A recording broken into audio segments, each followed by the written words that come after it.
is your truck and your road to success in the trucking industry.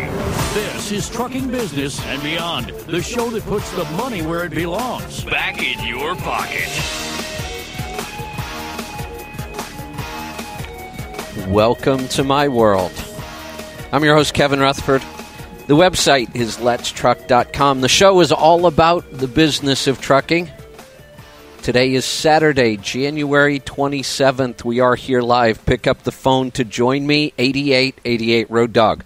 We'll get to those calls in just a little bit. The show is all about the business of trucking. I'll take your calls and answer your questions about trucks, money, fuel mileage, maintenance, tires, taxes, technology, health and fitness on the road, getting started as an owner-operator, finding freight, working with brokers, getting your own authority, you name it, we'll talk about it. All you have to do is pick up the phone and call. Well, it is amazing how things change and how quickly they can change. I was going back through show notes from, I look back, I keep show notes for years sometimes, and I just scroll back through them looking at things we were talking about and ideas. Yeah, and I found a day where my show notes started out by me saying, I'm glad I don't do trucking news, because I read a ton of newsletters every day, and in most trucking news, there was very seldom something I could get excited about. And that changed. There's so much trucking news these days, I can't even keep up with it all. I don't even know where to start. Two big topics we've talked about many, many times. I'm not going to talk about them today, but autonomous and electric in trucking, both of them growing like crazy. And I think when I talked about them, everybody said, it's never going to happen. It's decades away. And I said, no, I think it's going to be sooner. And now it looks like it's going to happen even sooner than what I've projected. Hard to say, but there's a lot of news in both of those areas right now, autonomous and electric. And so much so that I don't even try to keep up with it anymore. ELDs, that was obviously a big topic last year, plenty to talk about there.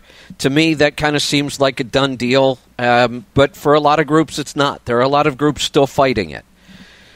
Rates are the big news right now. There is no question about it, and everything I read, everything I see indicates that rates will either have to maybe stay steady or go higher. I can't see anything that could really lower rates significantly at all. Now, there's always something that can come out of the woodwork that we don't predict. But if we look at all of the trends right now, the economy, the new tax bill, the ELD mandate, everything points to continued strong and maybe even rising rates. And we're way above averages right now. We're setting records. The new tax bill I've talked about many times. I'm sure I'll have questions about it today. The good news, I'm finally seeing good information in the media.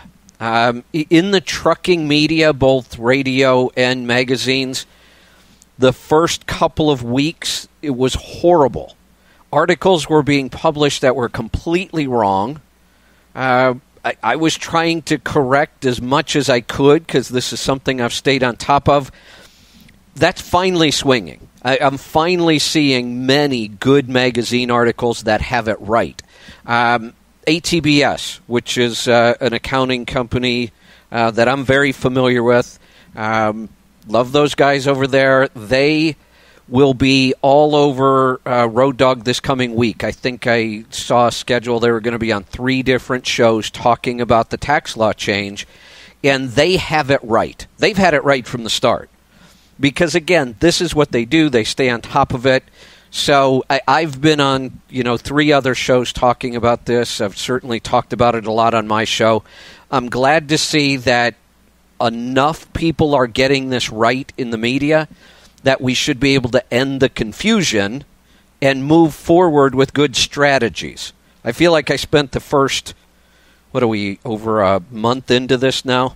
I feel like I spent the first month just arguing people about what was right and what was wrong because there was so much bad information in the media.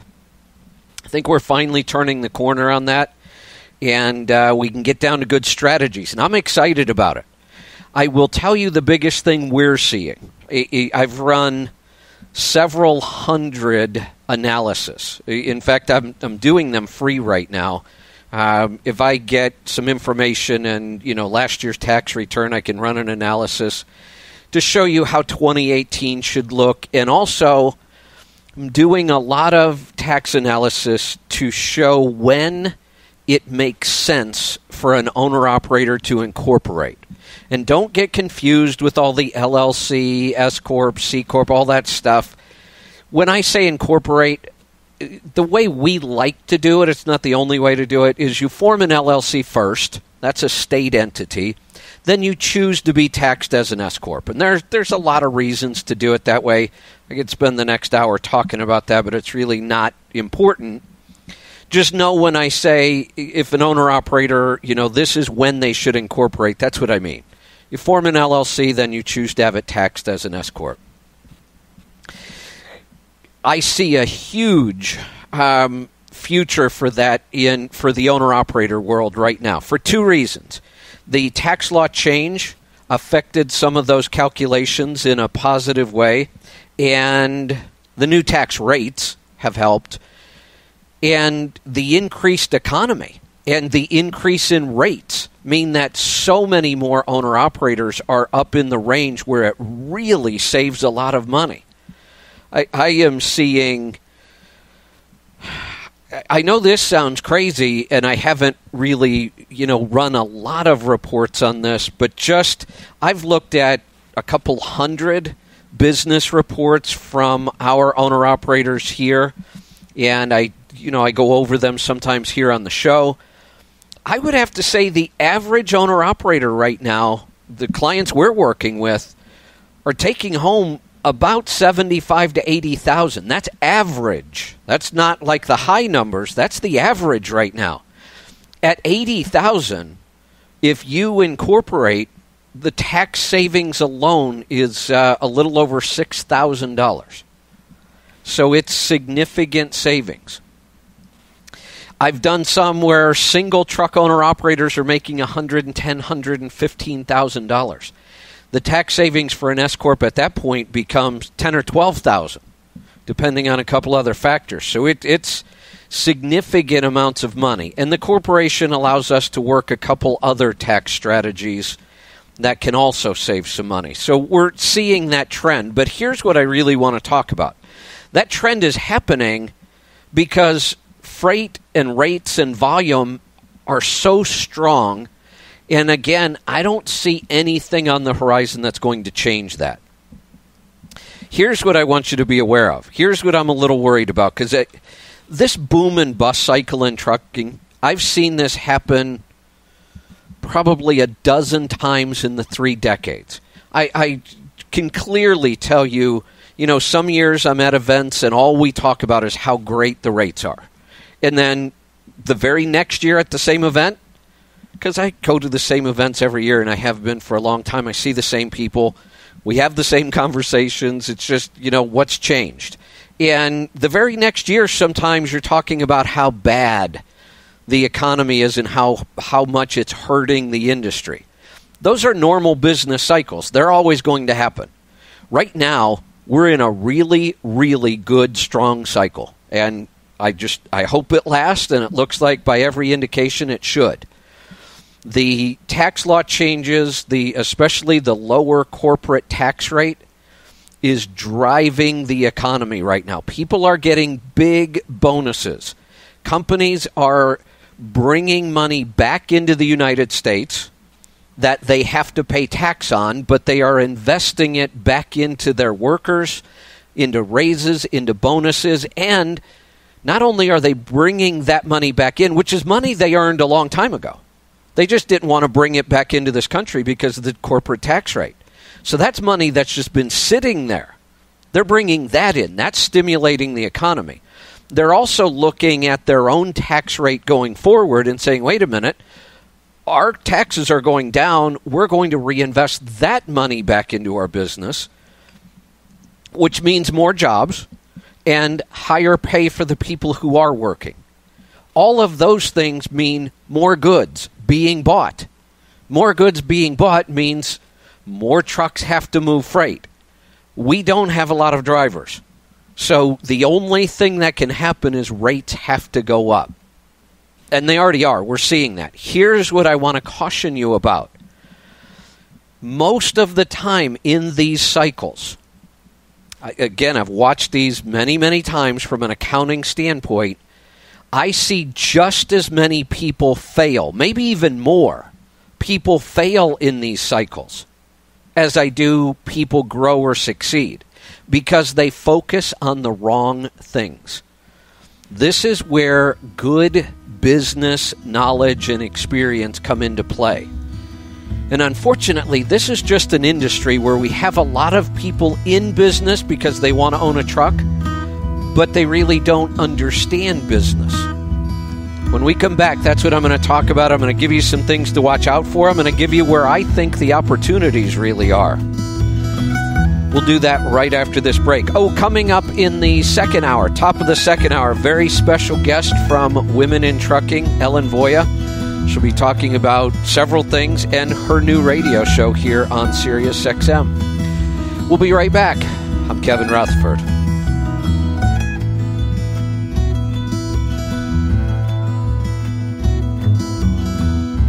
Talking about the return of Tiger Woods. Tiger Woods. Woods returns to the PGA Tour this week at the Farmers Insurance Open, and PGA Tour Radio is on site at Torrey Pines to call the action. Tiger splashes his bunker shot out, up, into the cup. Live tournament coverage continues tomorrow at 2 Eastern. And discussion about Tiger's performance continues all week on PGA Tour Radio, Sirius 208, XM 92, and on the Sirius XM app. With PatriotSoftware.com, accounting and payroll, keep your time and money. Mike Capel here, serial entrepreneur. Doing payroll is no longer a headache for our customer, Jeff. I've used various payroll providers in the past, and none can hold a candle to Patriot Software. Their software is ridiculously easy to use. The support staff is knowledgeable and courteous. I am very excited that Patriot Software files my tax forms for me, not just providing the forms like other payroll companies do. As a business owner, managing payroll has been a long-time headache that I no longer struggle with thanks to Patriot Software. I definitely rate your company 5 out of 5 stars. Go to PatriotSoftware.com to get your payroll pricing for up to 100 employees. Use promo code XM and get 2 months of payroll processing free. That's PatriotSoftware.com. PatriotSoftware.com, accounting and payroll, keep your time and money. Are you a woman suffering the painful embarrassment of thinning hair? Many women start losing hair in their 30s, and by age 50, half of all women suffer from hair loss. But now, you can stop the devastating effects of hair loss with TheraGrow. TheraGrow is the wearable device you use in the comfort of your own home. TheraGrow's safe, nourishing, low-level laser light stimulates hair follicles at the cellular level to promote hair growth. TheraGrow extends your hair's natural growth cycle and helps your hair grow fuller, denser, and stronger. TheraGrow is so effective, user groups reported new hair growth in a staggering 97% of the participants in as little as 4 weeks. It's a product that really works, and it just makes me feel fantastic. TheraGrow is the FDA-cleared device women have been hoping for. Call now and get started for just $95 risk-free. Use as directed, and if you don't see new hair growth in 180 days, simply return it for a full refund. Call now, 800-870-7272. 800-870-7272. That's 800-870-7272. Your brain is an amazing thing, but as you get older, it naturally begins to change, causing a lack of sharpness or even trouble with recall. Thankfully, the breakthrough in Prevagen helps your brain and actually improves memory. The secret is an ingredient originally discovered in jellyfish. In clinical trials, Prevagen has been shown to improve short-term memory. Prevagen, the name to remember. Now available in stores everywhere. Statements have not been evaluated by the FDA. This product is not intended to treat, cure, or prevent any disease. Landline Now, weekday, 7 p.m. East. We report on pretty much everything trucking. We are very balanced, accurate, specifically for the driver. Landline Now on Road Dog Trucking.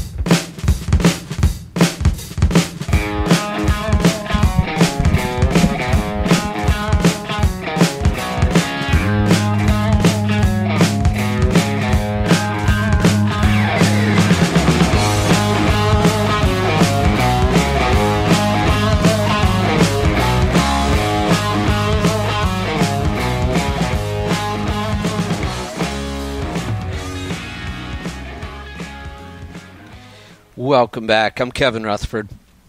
The number to join us, 8888 Road Dog. If you dial right now, you should be able to grab an open line. Normally the board is just slammed right now, and there looks like there's actually an open. So start dialing. You should be able to get through. I'll get to those calls in just a little bit. Here's what I want to warn people about. This is a very, very exciting time to be an owner-operator. I wouldn't want to be in a mileage contract right now. I would want to at least be in a percentage contract. Better yet, I'd like to be in a percentage contract where I get to choose my own loads, something like Landstar or a Schneider Choice program, or any other. A lot of small carriers will run on a percentage and let you choose your own loads. I'd want to be there, or it's also one of the best times in 30 years I've seen to have your own authority. Here's where the problem can come in.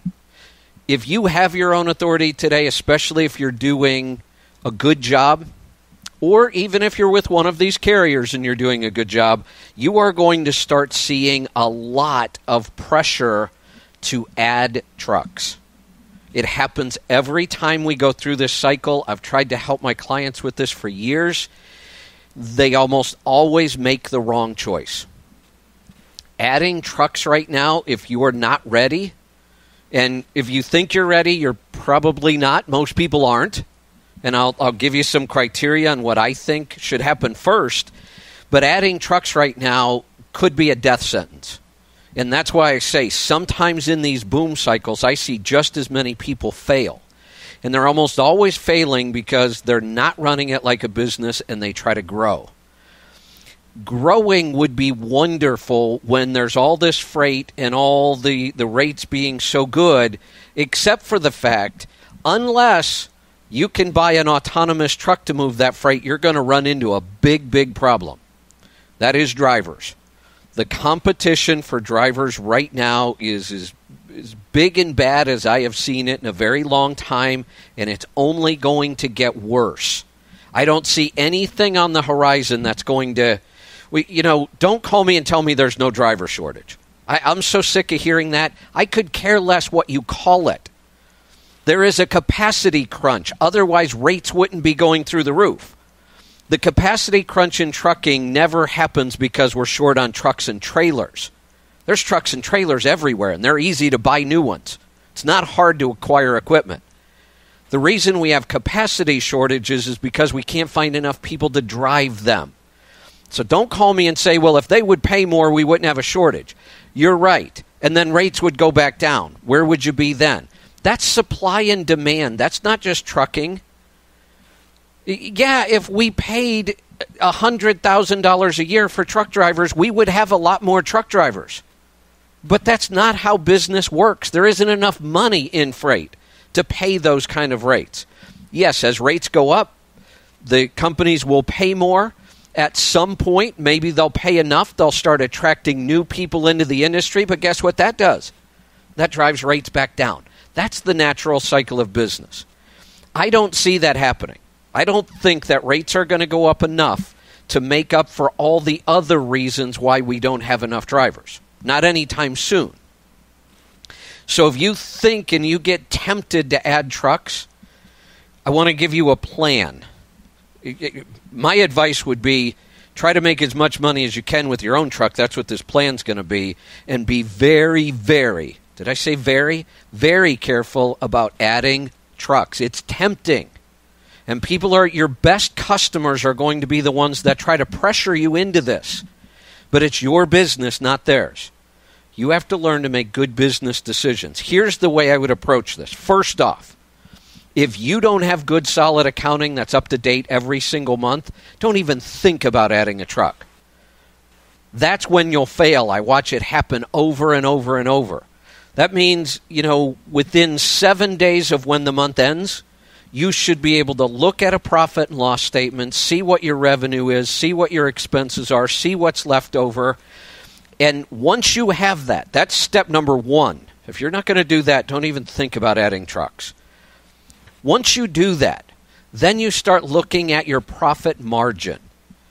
And what you want to do is you want to make sure that you have maximized the profit margin on the truck you're currently running before you put any time, effort or money into acquiring another truck. There's two reasons for that. One, it's much easier to make more money, more profit with the truck you already have, rather than try to bring on another truck. I've watched people bring on a second truck and lose money. That's not the reason you would do this. The whole point is we want to make more money. Well, why not make more profit the easy way? By running your current truck more efficiently. And when you have a business report or a profit and loss statement, we can see the opportunities. Do you need to increase revenue? Do we need to decrease expenses? Here's a good number to shoot for. For every dollar of gross revenue that you generate, you should be able to keep 50 cents in net profit, net income. 50 cents out of every dollar. Now, take your truck payment out of the equation if you have one, because that screws up the numbers. I'm talking about 50% without the cost of equipment. Because if I just went out and bought a new $180,000 truck, obviously my cost of equipment is way higher than when I had a paid-off truck, but that doesn't tell me how efficiently I'm running the business. There are times when it just makes sense to upgrade equipment. So in order to have an apples-to-apples comparison, we take equipment cost out of this equation. So after equipment cost, take it out of the mix. And again, if you have a good business report, that's really, really easy to do. You take it out and you look, for every dollar of gross revenue I generate, am I keeping 50 cents of net income?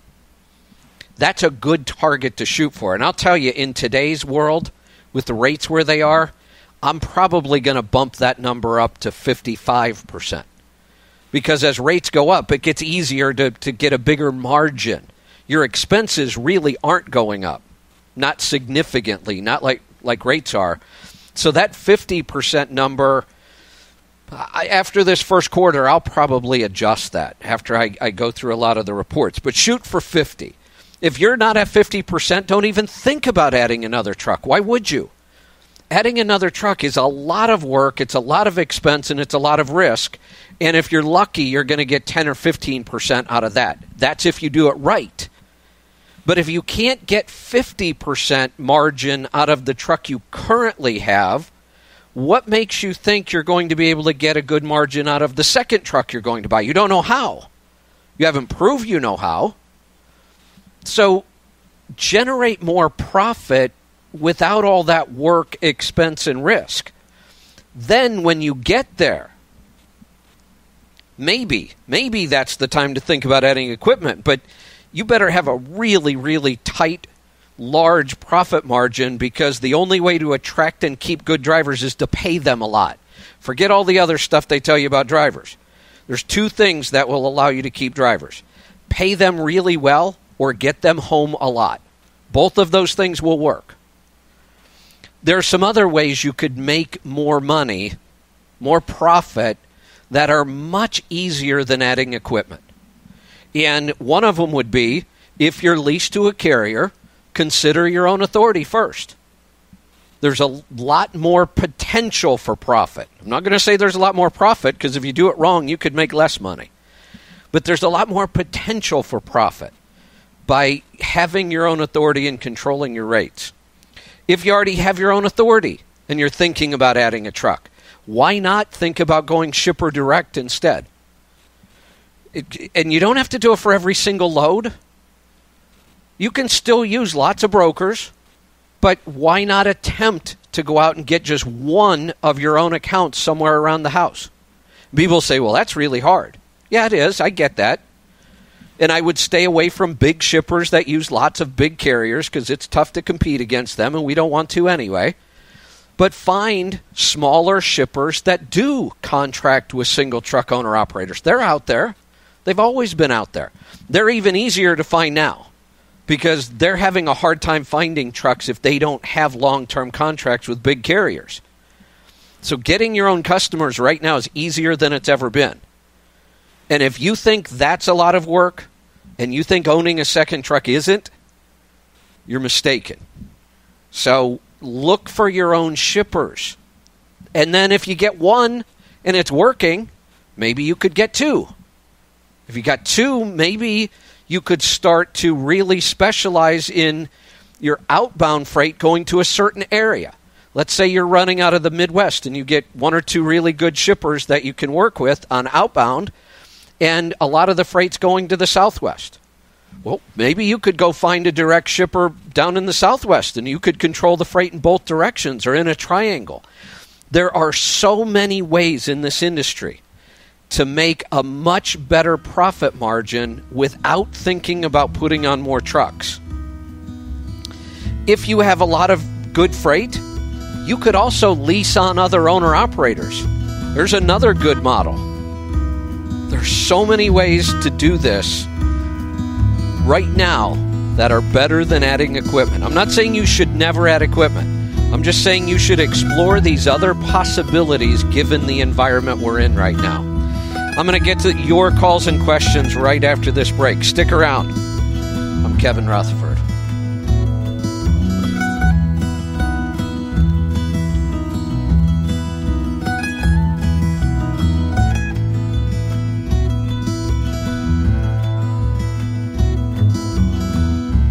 A former driver who gets and understands the life of the professional driver. I get the phone call, I just listen. Join a community of drivers helping each other get through some of the long, lonely miles. Share some of the laughter, some of the things you laughed about. A former driver sharing his wisdom in life and the industry. You can help yourself get through certain situations. The Tim Ridley Show, weekdays, 5 a.m. East. Get involved on Road Dog Trucking Radio and everywhere on the Sirius XM app. Acme Home Insurance. Yes, I'd like to make a claim. What are you wanting to claim, sir? My water heater broke down. Sorry, but your homeowner's insurance doesn't cover water heater breakdowns. So what do you cover? Home damage from things like earthquakes, volcanoes, a zombie apocalypse. A zombie apocalypse? But that'll never happen. But if it did, you'd be covered, sir. But not my water heater? I'm afraid not. But his water heater could have been covered with a home warranty from American Home Shield. We cover major components of air conditioners, plus 20 other home systems and appliances, like electrical systems, plumbing, refrigerators, and more. For valuable free information, call 1-800-700-4350. Homeowners insurance can cover what might happen. Zombies are coming! But a home warranty helps cover what will happen. Now the dryer won't work. Be sure with the Shield. American Home Shield. For valuable free information, call 1-800-700-4350. That's 1-800-700-4350. Limitations and exclusions apply. See plan for details. Message and data rates may apply. Warning. Texting while driving is illegal just about everywhere. So if you want to take advantage of a life-changing LASIK offer, pull over when you can, because a special opportunity is just one text away. The LASIK Vision Institute is offering absolutely free evaluations and dramatically low prices on high-quality LASIK. Text the keyword CLEAR22 to 350350 to get the benefit of FDA-approved LASIK technology that gives the majority of patients 20/20 vision for a fraction of what others charge. Text to schedule your free appointment to see if LASIK is right for you. When you text CLEAR22 to 350350, you'll also get an extra 20% discount off our already low-cost services. We've already performed over 1 million procedures. Today, it's your turn. Discover how you can get the quality LASIK experience you've always wanted for a fraction of what others charge. This great offer is just a text away. Text CLEAR22 to 350350. That's CLEAR22 to 350350. I'm Todd Borton, Weather Channel, with an interstate weather update. East-west interstates dealing with a wide swath of precipitation from New England all the way down to Texas. Take a look at the east-west interstates. I-90, we have the periods of rain out there that does extend anywhere from Massachusetts all the way into parts of Ohio. Same type of thing along I-84 into New England and parts of New York State. I-80 and I-70, we're seeing those showers out there, particularly into Pennsylvania as well as Ohio. Also extending into parts of New Jersey along I-76 as well as I-78. I-70 dealing with the showers from Maryland all the way into Ohio. I-64, the rain is out there anywhere from Kentucky spreading into Virginia. I-40, the showers and the rumble of thunder from Tennessee into North Carolina. I-20, we have the showers and the rumble of thunder from the Carolinas all the way into Texas. And I-10, we have the scattered showers and rumble of thunder from Florida to southeast Texas. I-90 out west, some spotty snow. Montana into Washington State. I'm Todd Bork with Custom Weather Drivers twice now on the Road Dog, Sirius XM 146 and on the Sirius XM.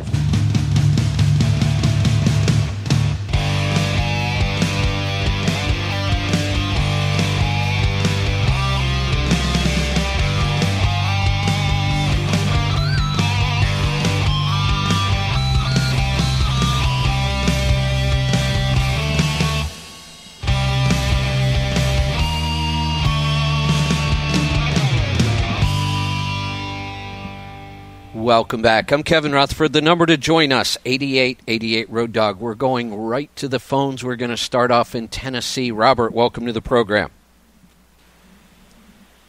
Hey, Kevin. I just had a question. If you had any suggestions for a tax strategy for a husband and wife team, owner-operator lease to a carrier.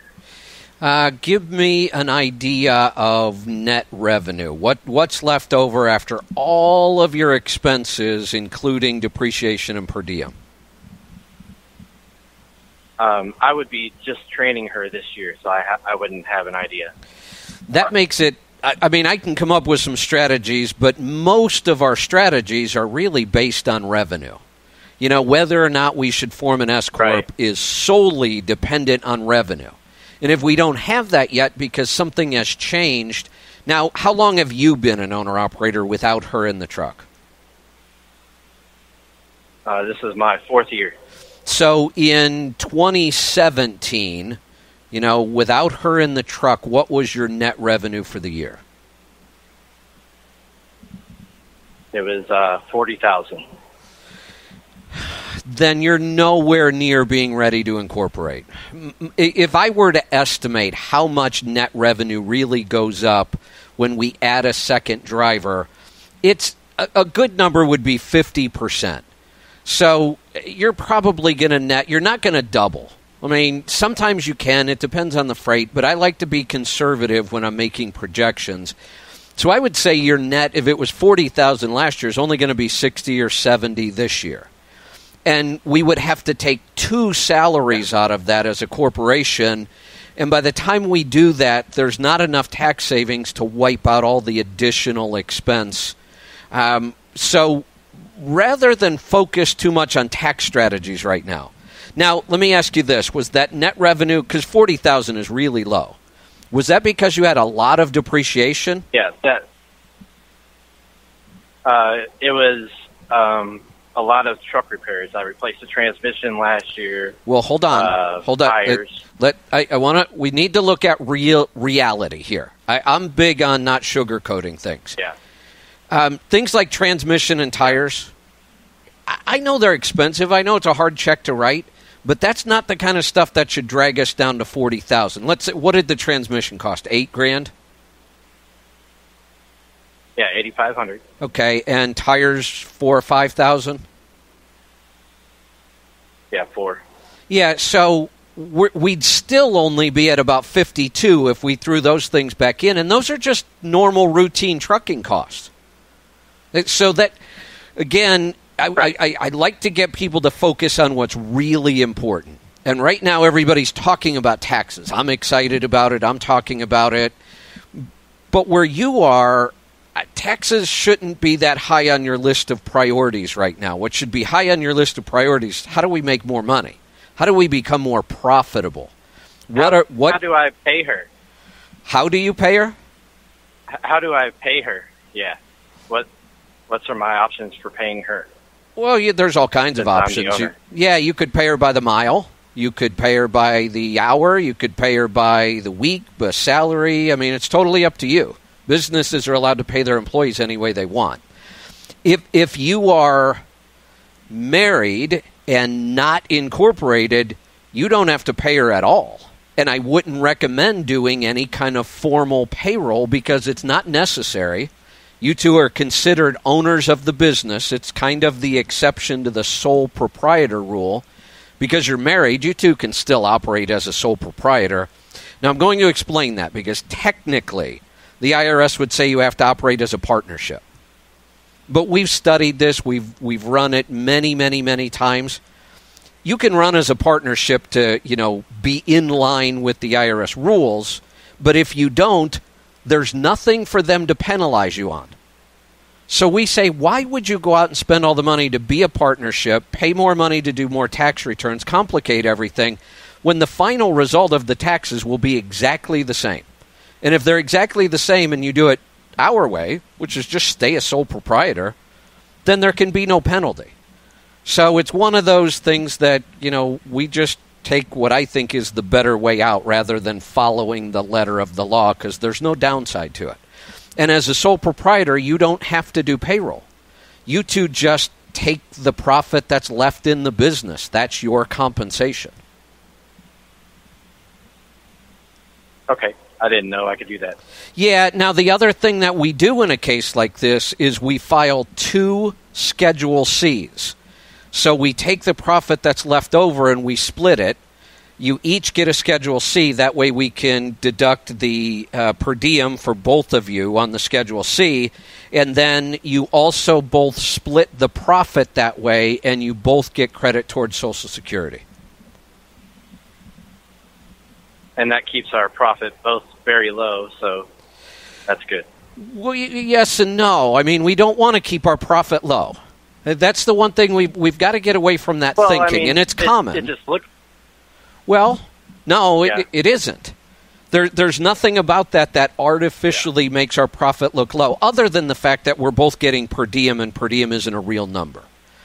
But our goal, see, we get so wrapped up in taxes sometimes that we start making bad business decisions so that we pay less tax. I've always been the guy that if I go to a party, I want to be the one in the room who pays the most tax. Not the least.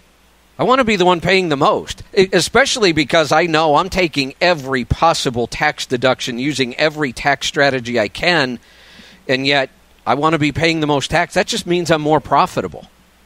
That's my goal in business, is to focus on profit. And that's where I'm trying to get you. I know you're asking tax questions, and we want to put these strategies in place, and that's good, but it's not the time for it right now. The time for you right now is, how do I get that $40,000 of net profit? And don't let this number shock you. How do I get that $40,000 of net profit to $120,000 of net profit with 2 of us driving? And it's completely doable, and that's where all of your focus should be right now. Then I want you to call me back and say, wow, Kevin, that was great advice, except now I'm getting killed in taxes. Okay, good. Now we can work on that problem. Yeah.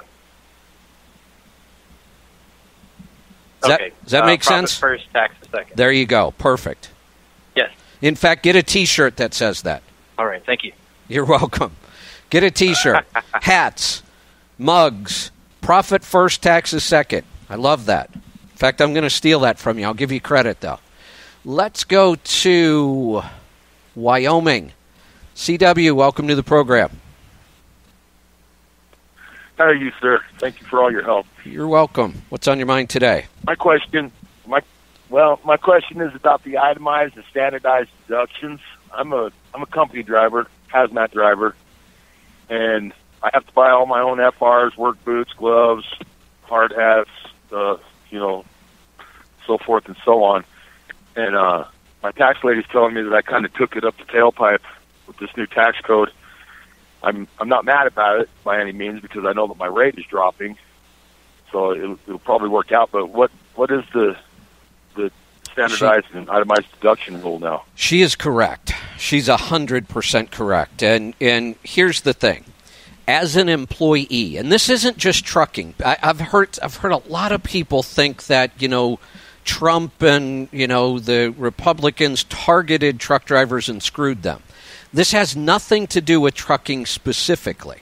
All employees I understand that. In the new tax law starting in 2018, we're not talking about last year's tax return that you're about to file now. We're talking about this year, so everybody else is clear on that.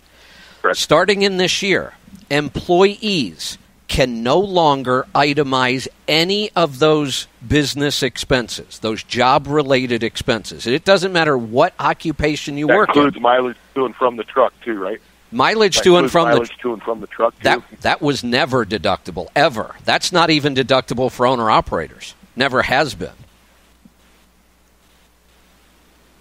What about nights in the truck when you're away from home? Yes, per diem has always been deductible for both owner-operators and drivers, but now it is no longer deductible for drivers, for employees, owner-operators only, because that was just one of those expenses that falls into that whole category.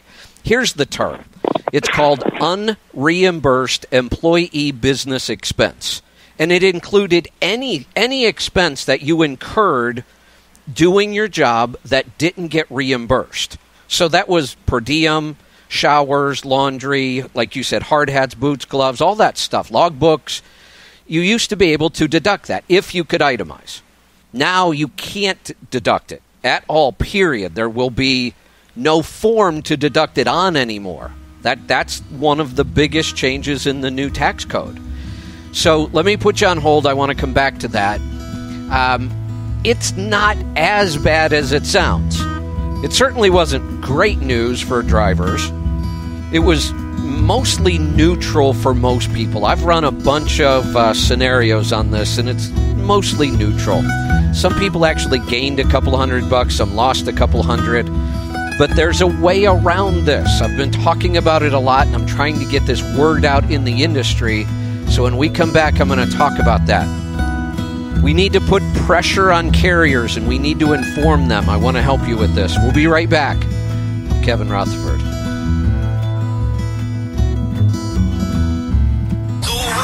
Barstool Radio is now on Power 85. We're like, do you have a concussion? And he said to Dave, like, I'm probably smarter than you right now. Hear from some of the Stoolies' favorites. Pat McAfee, Big Cat, El Presidente, Dave Portnoy, and more. Tony Romo's not overrated. Yeah, he is. No, he is. Did he cure cancer the last couple of weeks? By the common man, for the common man. If you have a short commissioner, he better look like a pit bull on steroids. Barstool Radio on Power 85 and anytime on demand with the SiriusXM app.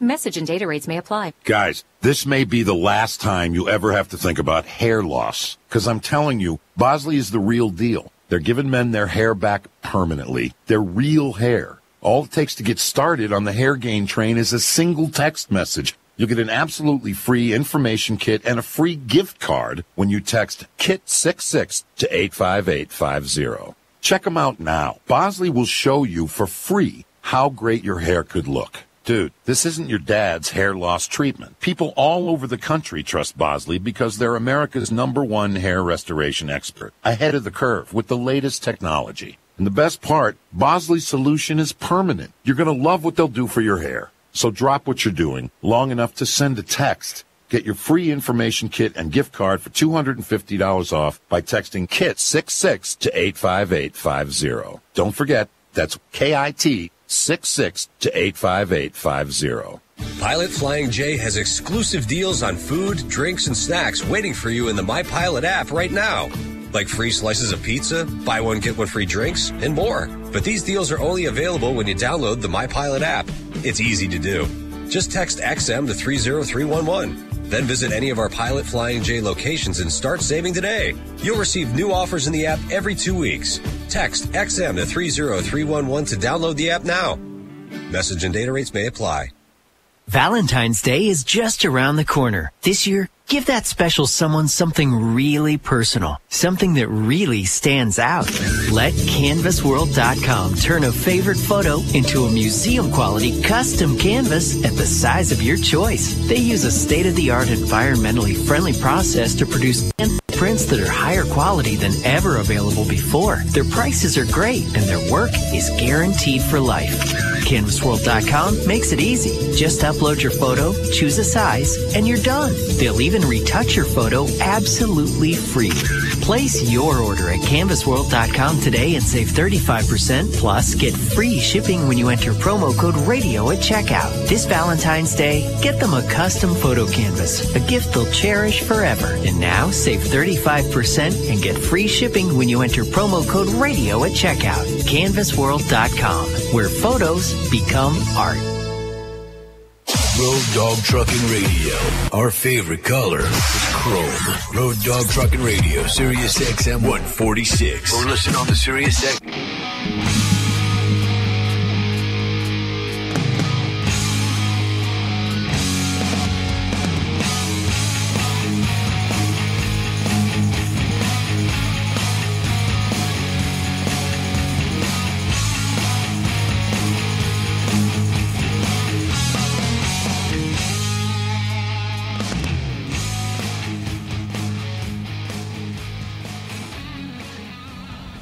Welcome back. I'm Kevin Rutherford. I'm going to get right back to the phone calls. One thing real quick, I'm going to go back to CW in Wyoming. I'm getting a ton of tax questions these days, both on the air, email, Facebook. I have a group You can join. I'll tell you about that a little later in the show. And I have so many questions to answer. I try to do it at all kinds of times. Like on my breaks during this show, I try to answer one question during the break on Facebook. So I just happened to run across this in one of the groups. And it's some, finance broker trying to sell their product. And it says in big letters, "Are you needing to buy a truck but can't afford it? Call me." No, don't call people. This is business 101. If you can't afford the truck, then you just shouldn't buy it. And I don't mean you have to buy it cash, but this is the kind of stuff that makes me crazy. If you need to buy a truck but you can't afford it, well, then you don't need to. You want to. And if you can't afford it, then don't buy it. That's why people fail in business, because they do things they can't afford and they're not ready for. All right, that was just my little rant. I'm going to go back to CW in Wyoming. So here's the thing, CW. This is not great news for drivers. It wasn't as horrible as some people are making it out to be, because are you married or single? I'm married. Any kids? Head of household, married. Okay. Yeah, we have a 7-year-old boy. Okay. So, yes, you lost the ability to itemize those things, but let's say that all together last year, your per diem, your boots, your hard hats, all those things you talked about, let's say that it came out to, $15,000 with per diem and everything. That would be a normal number. Your standard deduction last year was $12,000, which means that $15,000 only gave you a $3,000 benefit, and $3,000 on your tax return actually means about $300 more in your pocket. That's it. I mean, that's all of those deductions were only gaining you a couple $100 for most people. Now they've taken that $12,000 standard deduction and moved it to $24,000. They doubled it.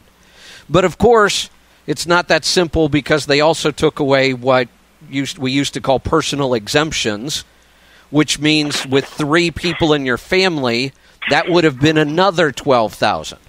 So your per diem of $15,000, or your expenses, your itemized, plus your personal exemptions, would have been about $27,000. Now it's $24,000. But wait, they also doubled the child tax credit, so it would have been $25,000. You lost about $2,000 worth of tax deductions total, which means about $200 in tax. I mean, those are rough numbers off the top of my head, but I've run a lot of these scenarios, so I'm pretty close on that. Now, let me tell you where the industry could fix this. And a lot of companies already do it. The industry, your carrier, could reimburse you for the per diem. So I'm just going to use an example. It has nothing to do with your numbers because I don't know them. If a carrier currently pays their drivers 40 cents a mile as a wage, instead they could pay them 30 cents a mile as a wage and 10 cents a mile as per diem. Now, if your carrier would agree to do that, and they can, lots of carriers already do it, now what that means is you still get that big standard deduction of $24,000, plus your carrier, depending on how many nights you're away from home, could pay you $15,000, $16,000, sometimes $18,000 tax-free. Now that means you're getting upwards of $40,000 tax-free. So, yes, on the surface, it's sort of so bad news, but there's such an easy fix for this that would mean drivers could make $35,000 or $40,000 tax-free every year. That's incredible. Wow, that is. So we're trying. Okay, one more question. Please don't. Yeah. Do me a favor. Please don't hang up. I got out of the truck. I'm on my way home, so I don't have my Sirius radio on right now. Okay. So if you could. Yep. Go ahead. Yeah. Continue, please. Well, if I do have plenty of opportunities to get my own truck, and it's financially possible for me to do it, and so being an owner operator, this is like a prime time to do it. I have plenty of work for the truck and everything. This would be the time to do it, huh? It is. No question. One of the best environments I've seen in several decades. But let me ask you this. If this were not the best time, if it were just a so-so time, would you go do it? No. Then don't do it. No. I'm a big believer in fact, I do almost the opposite. I tend to start businesses into really, really lousy economies on purpose. The business I own and generate all my revenue with right now, Let's Truck, we started that in 2007. Right into the worst economy we have seen in a long time. And I did that on purpose. The people who start in really good economies, they have to be twice as disciplined to really learn how to run the business properly, because I promise you, we will not see this environment forever. And I don't know when it's going to happen, but 2 or 3 years from now, we're going to be talking about how lousy rates are, how autonomous trucks are taking over the market, whatever it is. Something's going to drive the rates back down. And the people that get into business in a really good economy many times have no clue how to run that business in a really bad economy. Does that make sense? Yes. So if your dream has always been to be an owner-operator, and you're willing to do it right and learn about business and get disciplined and have accounting systems and all those things, then I would say absolutely get into business now. Just be aware that you better do this right and know that the good times won't last forever. But if you're saying to me, hey, I just want to do it because rates are fantastic, I think that's one of the worst reasons to get into business. Okay. Yeah, I've been an owner-operator before with a lease purchase program with a crappy outfit and put a bad taste in my mouth. Well, and you know how difficult it can be. All the accounting, all the taxes, the breakdowns, those things. You know, sometimes we get, rose-colored glasses and we only look at these rates and everybody's excited. You know, here's the thing. I was an entrepreneur at 16. I was painting cars at 16, making a lot of money doing it for a 16-year-old.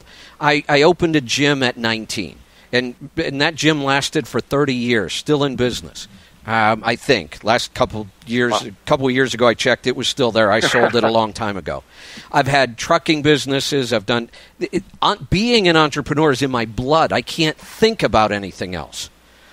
And you don't have to be that fanatical about it. But you should have a pretty strong desire to be in business, not just because it's a good time. Right. Understood. All right. So thanks for go ahead. I appreciate your help, sir. You're welcome. God bless America. God bless. You're welcome. Thank you. Yeah, that's not always easy to tell somebody. But I think it's my responsibility on this show not to, just create a rosy picture and everybody should be an owner-operator and being in business is the greatest thing in the world. It's not. There are times when I look back at my life being an entrepreneur forever, and sometimes I think about the things I've missed. There's a huge responsibility to owning a business and growing it. And, for me, there just isn't any other way. So I don't look too hard backwards and regret it, because this is just who I am. I would never be happy being an employee. And it wouldn't matter how much you paid me. It wouldn't matter how much you paid me and how little I could get away with working. That's just not me. So the opposite is also true. If you're not just really burning to be an owner-operator, to be in business, to be an entrepreneur, not just for the money, not just because things look good right now, but because you can't think of anything else, because you want that challenge. You want the problems. Then you go into business, and I don't really care whether it's a good economy or a bad one. Honestly, like I said, I prefer starting a new venture into a bad economy. It makes me work that much harder, and then when the economy gets better, then it's just all gravy. Then it's just a bonus. Way too many times I see people start in a really good economy and crash and burn as soon as things turn around. Not always. I mean, you can still get into business in a good economy, do the right things, learn about business, get good accounting systems in place, keep reading about business, and you can do just fine. But that's not the norm. The norm is lots and lots of people are going to go buy trucks. Lots and lots of people are going to go get their own authority. And 2 or 3 years from now, they'll be calling me, asking me why they have a big tax bill with the IRS and they didn't make any money and their truck got repossessed, but they still have this big tax bill, because that happens. I'll have those conversations again in the next couple of years, I'm sure of it. Stick around. We'll be right back. Coming up from Women in Trucking, Ellen Voie will be joining me. We'll be right back. I'm Kevin Rutherford.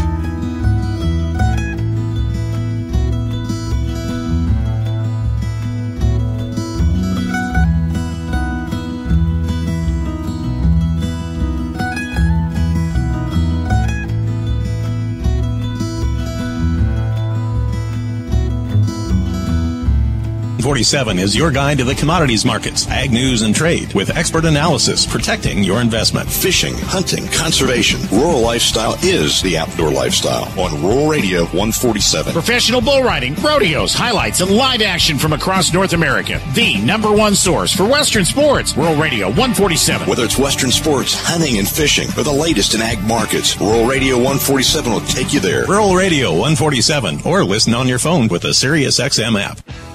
The good news keeps on coming for Schneider truck drivers. Schneider is proud to announce a new pay increase up to 4 cents per mile for minivan truckload drivers. Effective February 11th, team drivers can earn up to 56 cents per mile, solo drivers up to 52 cents, with over-the-road and regional options nationwide. All in addition to the enhanced performance pay program, new automatic annual increases, and multiple pay increases last year. Get your pay increase at SchneiderJobs.com. That's SchneiderJobs.com. When would you prefer to spot that burglar? While he's outside, casing your home? Or after he breaks in? The best home security is the one that protects you inside and outside. That's Blink Home Security. Most home security is slow and unreliable and goes off after he breaks in. Too late. Blink is proactive home security, which is why I have Blink. It's motion activated. The instant Blink detects some crook snooping around my home or looking in my car for the garage remote, I get an instant alert and a video clip on my smartphone. Blink helps stop the crime before it happens. Blink cams are wire-free, set up in minutes, and run on batteries you don't replace for years. And Blink's live feed option lets you monitor your home anywhere from your smartphone. Blink is offering an amazing deal. Get 3 Blink cams for what the other guys typically charge for 1, plus 10% off. Visit blinkprotect.com/news. Visit blinkprotect.com/news. Visit blinkprotect.com/news. Hits 1 is live weekdays from the West Coast with commercial-free hit music and today's celebrities. Fergie, what's the best part of being a mom? Oh, the love. Hits 1 in Hollywood, hosted by Michael Yo from TV's The Insider. I was born to do this. With Tony Fly. I totally have that look of someone who just got broken up with. And recording artist Simon. #mood. Celebrity fun and commercial-free hit music. Hits 1 in Hollywood. Weekday afternoons, 4 p.m. Pacific. First in the pop category and on the SiriusXM app. I'm Todd Bork from Weather Channel with an interstate weather update. North-south interstates, we have periods of rain and even a flake of snow along I-95 all through New England. Farther south you are, we're going to be dealing with the rain showers picking up, although it will not be as intense. I-91, I-93 in New England, we have some spotty rain showers. It does pick up in intensity a little bit late. I-81, I-87 upstate New York, scattered rain showers. Don't be surprised, there's a flake of snow in some of the higher elevations. You also have I-79 in Pennsylvania and West Virginia. Rain showers, rather widespread. I-77 from Ohio all the way down through the Carolinas. We have widespread rain showers. Same type of thing along I-75 from Ohio straight on down through Georgia into parts of Florida. I-65, some widespread rain anywhere from Kentucky all the way down to the Gulf Coast, also extending to parts of Indiana at times. I-55, scattered showers and storms all the way down parts of Mississippi as well as Louisiana.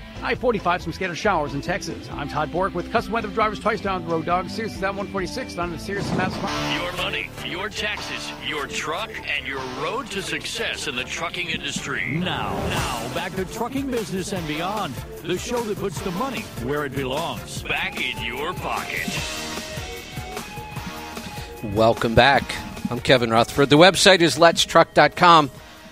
We're going to get to the phones and questions here in a little bit. You know, I don't do a lot of guests on this show, but every now and then we have a very special guest, and today is one of those days. Joining me right now from Women in Trucking is Ellen Voie. Ellen, welcome. Well, hi, Kevin. How are you doing? Great to have you here. And I know you've got a lot to talk about today, and I want to get to it. You've got a lot of exciting stuff going on. But before we get to it, I just have to give you a big congratulations on your new show right here on this channel. That's exciting.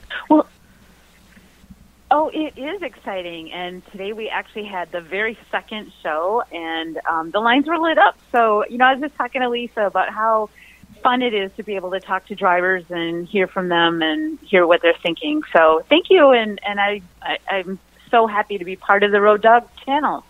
You know, and I know you'll relate to this. What I love about this kind of a platform is I've spent 30 years talking to drivers.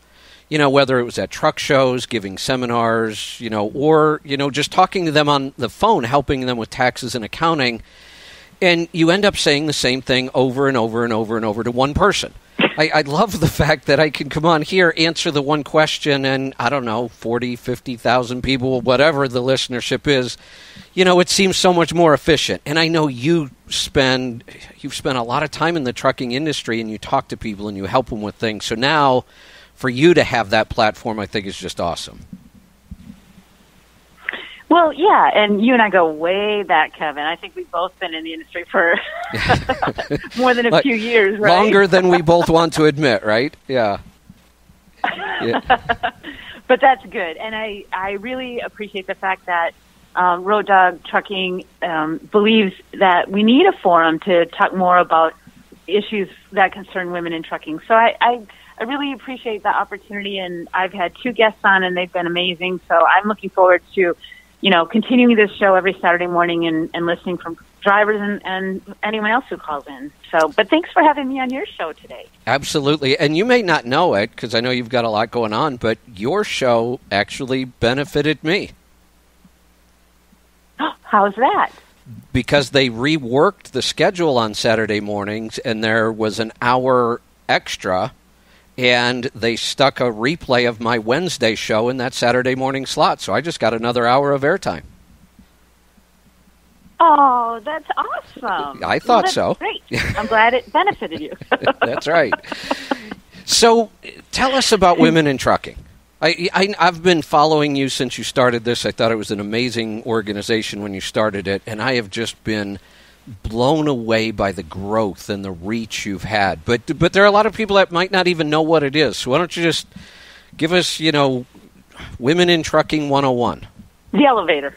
Yeah. The elevator pitch, right? Yeah. Well, we're a nonprofit association, and so that means that we're a dues-based organization. So people join, and they can go to womenintrucking.org to join. But we are our mission is threefold: to encourage the employment of women in the trucking industry, to address obstacles that might keep women from succeeding, and then to celebrate successes. And so when we say that the women in the trucking industry, we don't just mean women in trucks. We're not women in trucks. We're women in trucking.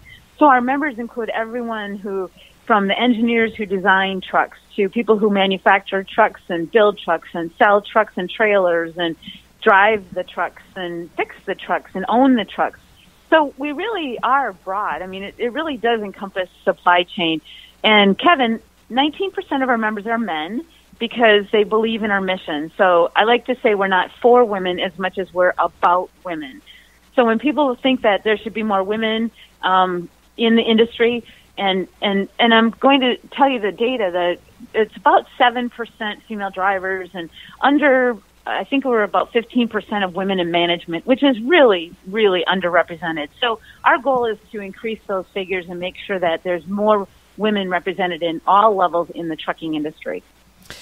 You know, it's such an amazing mission, and you've done such a great job with it. And, you know, I've seen you do things as diverse as work with OEMs on how the cabs could be designed, you know, more ergonomically, keeping the fact in mind that, you know, you have some drivers who are 6'6" and 300 pounds, and you have some drivers who are 5 foot and 90 pounds.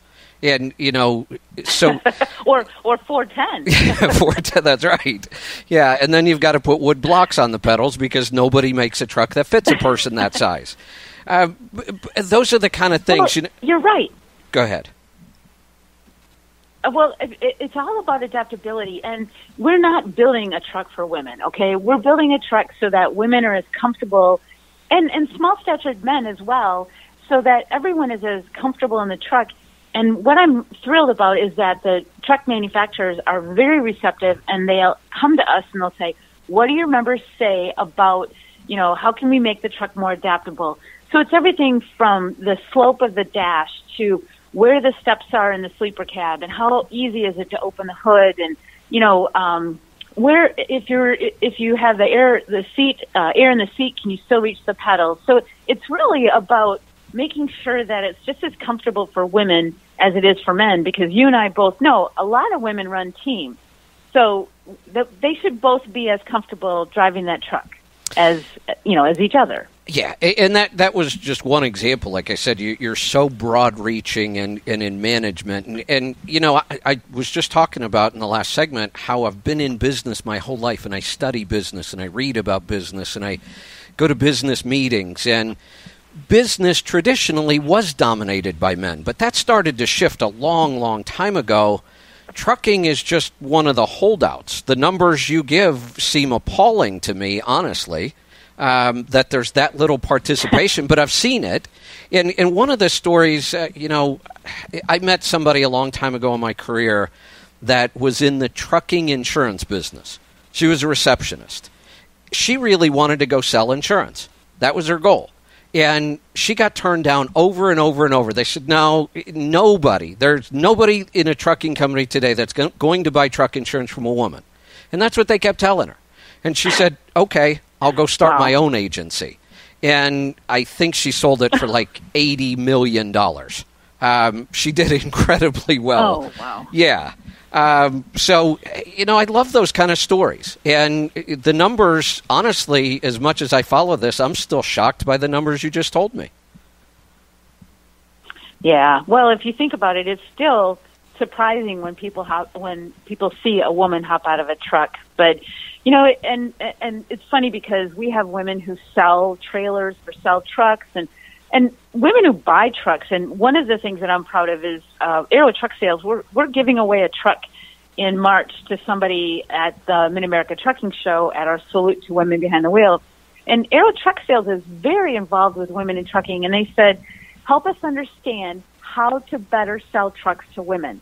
Because you know what I hear from women who are buying trucks? They'll walk into a dealership and they'll say, I like this, this, and this. And the dealer will go, oh, honey, you don't really want it configured that way. This is a pet peeve of mine with dealers in general. Because I will tell you, they do this to guys, and I've been the one that's been hypercritical of salespeople who know nothing about speccing a truck the right way. What they know is what sells and what they make money on. So I can imagine that it's far worse for women. Oh, yeah. One of our members went to 7 dealerships before somebody would listen to her, because I think they thought that she was, having fun or something, but she really was looking to buy a truck. And so, women ask a lot more questions and do their homework, even when they're going to a carrier. Recruiters tell me all the time that women ask so many questions. So, that's just the way we are. It's like we want to know what we're getting into before that happens. So you just have to get used to it. Yeah, exactly. And there are gender differences for a reason. And I'm not a believer that we should wipe out all the gender differences and level the playing field. And I know that's what your organization isn't about, and I want to talk about that. We should celebrate the differences, not try to change them or homogenize them. We would be a much stronger industry overall in all aspects if we had more women, because they bring something we can't. They bring personality traits we just don't have many times. I'm so glad you said that, Kevin, because we're not trying to make men change and we're not trying to make women change. We're trying to say these are what women bring to the table. And they've learned that when you have more women in leadership roles, it does increase your bottom line. There are studies out there that show the more diversity you have in the boardroom, the better the profit. But one of the biggest differences is that women are more risk averse. And that has to do with the testosterone that men have makes them more want to take risks. I'm not going to say that. I will. Ellen, hold that thought, because I really want to talk about this, but okay. I hear the music. I want to get to a break. Yeah, I'll be the one to say it. Testosterone serves a purpose when you're out in the wild and you're, killing things and bringing back food. And I believe we evolved in certain ways for certain reasons. Testosterone can be a good thing in business if you know how to manage it. It can also make you really stupid. We'll be right back. Stick around. I'm Kevin Rutherford.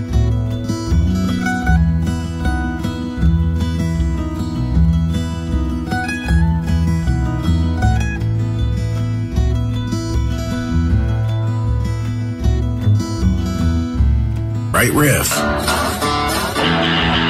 and the right voice are timeless. On SiriusXM The Spectrum, you'll hear rock icons alongside the best of what's next. The Spectrum, where new rock meets classic rock. Channel 28 and streaming on the SiriusXM app. Policies issued by American General Life Insurance Company, Houston, Texas. Not available in all states. For details, visit AIGdirect.com. Do you have a family? Would you like to help make sure they'll be taken care of if anything were to happen to you? If you answered yes, you probably need life insurance. Now, do you think life insurance is expensive? If you answered yes to that too, you definitely need to give AIG Direct a call. We could find you a $250,000 policy for just $14 a month, which means you could save hundreds of dollars a year. Call us now for a free, no-obligation quote. 1-800-700-9920. Since 1995, we've helped millions of people find out if they could save up to 70% on their term life insurance. See how affordably we can help you protect your family. Call AIG Direct now for your free quote. 1-800-700-9920. You could save up to 70%. That's 1-800-700-9920. 1-800-700-9920. Hello, truck drivers. Are you interested in advancing your driving career? Walmart Transportation has driving job opportunities at many locations across the United States. Walmart offers full-time, flexible schedules with competitive pay with many driver benefits, including medical starting on day one. Drive for an industry leader. Driving for Walmart is a great career opportunity. Why wait any longer to apply? And there are openings for safe professional drivers right now. Walmart pays for mileage, activity, and even offers a safety incentive you can earn each quarter of the year. New Walmart drivers average $80,000 in their first year. If you are interested in advancing your driving career, see if Walmart is hiring in a place you'd like to work by visiting www.driveforwalmart.com and then apply online. That's drive, 4, Walmart.com. It could be the last driving job you will ever apply for. Walmart is an equal opportunity employer. Guys, do you have trouble finding dress shirts that fit? You search the store for hours, but nothing fits. So you settle for a shirt that fits around your neck, but it's too big around your waist. Stop compromising. Join the thousands of men who switch to Proper Cloth. In just seconds with 10 simple questions, ProperCloth.com generates your custom shirt size. Stop spending hours trying to find your fit. Start looking your best. Visit ProperCloth.com and use code RADIO to save $20 on your first custom fit shirt. Proper Cloth. Perfect fitting shirts for everyone. Weekday mornings, 11 a.m. East, freewheeling. We talk about pop culture, talk to celebrity guests, and hear what drivers have to say about the world at large. Freewheeling on the road.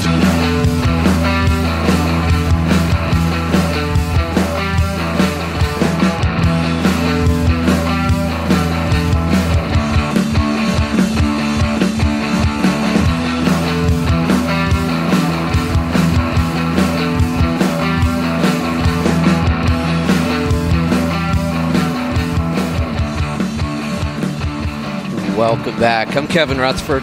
The number to join us, 8888 Road Dog. We're going to get to those calls in a little bit. Right now I'm being joined by Ellen Voie from Women in Trucking. We're talking about the organization and what it's all about. And, Ellen, you've got some new and exciting things coming up. Pick up where you left off there. Well, we were talking about, you actually said there's differences in men and women, and I agreed.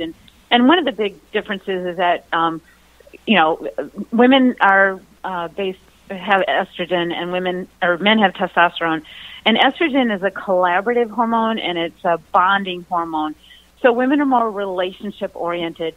And we've learned that women value their relationship with their dispatcher and their company much more highly than men do, which means that if women don't feel supported by their dispatcher, they're much more likely to leave the company, where men have value other things more highly than the relationship with the dispatcher, maybe the equipment or safety or, other company culture, things like that.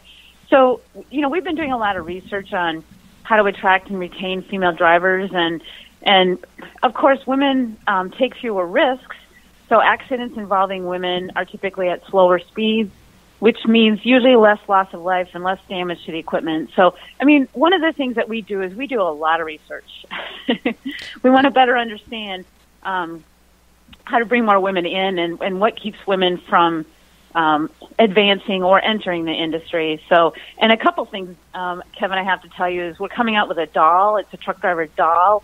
So we're going to do a series, a female doll. Hopefully next year I'll have a technician, a safety director, and we have a Girl Scout patch so that Girl Scouts can earn a patch in supply chain. And we're coming out with an activity book that explains how cookies go from the grain in the field to the bakery to the packaging, and the final mile is a Girl Scout. So, lots of things we're doing to bring the industry out into the general public. Yeah, those kind of things, and I've watched you do this over the years. You're so good at those things, and they're creative, and they make a difference, and I love that. What I really found interesting about what you just said, and I think if I'm known for one thing on the air, it's the fact that if I'm going to talk about something, I've done my research. It's what I do all day long. I read. I want to base as much of my opinion on fact rather than emotion as I can. So I love research. And if I had to pick one topic that frustrates me the most when I'm trying to help specifically men in this business, it's relationships. I hammer it home constantly. What are you thinking? You're treating your customers like your adversary instead of treating them like your best customer and building relationships. For the last 3 years, almost every invitation I've gotten to speak, and I have a couple coming up, it's all about relationships because I hammer it home constantly, and men in this industry seem to be horrible at it. Well, and I think we can all work on that. Actually, it's funny, Kevin, because my master's degree is in interpersonal communication. So it's huge. It's huge to me because it's all about. We were talking about this on my show this morning. People don't remember what you said to them; they remember how you made them feel. So if a driver's at a loading dock and he's cussing at the guy on the forklift, that's all they're going to remember is that the driver, he or she, made them feel less of a person. And that's, you're right. You've got to change that. One of the things, because I always want to figure out why. Why am I so frustrated? Why do I say this over and over, and yet, I see people still struggling in business because they're not building good relationships. And then it finally dawned on me, and you'll get this with your background, why do people become truck drivers anyway? And I'm more specifically talking about men. Think about the job. They spend 70 hours a week alone in a little tiny box. That takes a specific kind of personality to enjoy that, and it's not somebody who relates all that well to other people. That's an interesting point because one of the things that people have asked me is, how do you get truck drivers to move into the office and move up in management? And I'll tell them a lot of truck drivers don't want that because first of all, to be a truck driver, you have to be very patient and, you can't take risks. You can't. But to be in an office and move up in management, the patience isn't the virtue, and you have to take risks in an office environment. So you're right. It's the personality of someone who doesn't mind being alone for hours at a time. So yeah, that's the kind of individual where, that's more comfortable in a truck. You're totally right, Kevin. And I love this topic because I've done a ton of research on this. I worked with a company that had horrible turnover in their owner-operators, and they were using a personality profile. And they were profiling for what you just talked about, safety, patience, following the rules, not coloring outside the lines. And I said, look, that's great for a truck driver, but you're also contracting with entrepreneurs. We have a problem here. Because to be a good entrepreneur, you do color outside the line and break all the rules and take risks. So it's tough to find that personality that can balance both of those. Yeah, you're right. It's two different. Like I've taken those personality profiles. I would not make a good truck driver because I am an entrepreneur and much more of a risk taker. I fly an airplane. I mean, I love You can't even get life insurance. So, well, I do, but I'm much more of a risk taker. So I wouldn't make, according to the profile, I would not make a good truck driver. And you know what? I can tell you that straight off because I would not be able to handle those four-wheelers. I have so much respect for drivers who are out on the highway sharing it with the idiot four-wheelers because I see what they go through, and I probably would be the person having the road rage. Well, the interesting thing was this company hired me to help their owner-operators be better in business and to improve their turnover. And they didn't know it, but I went through the process and applied to be a contractor at their company, and they turned me down because I didn't meet their personality profile. Yeah, I got to tell the CEO that in front of everybody, and he didn't know it. I said, look, you won't hire me. And he said, we would hire you in a second. And I said, no, really, you won't. I tried. And he said, you're kidding. And I said, no, I failed your personality profile, and I figured out why. I'm an entrepreneur. I'm too much of a risk taker.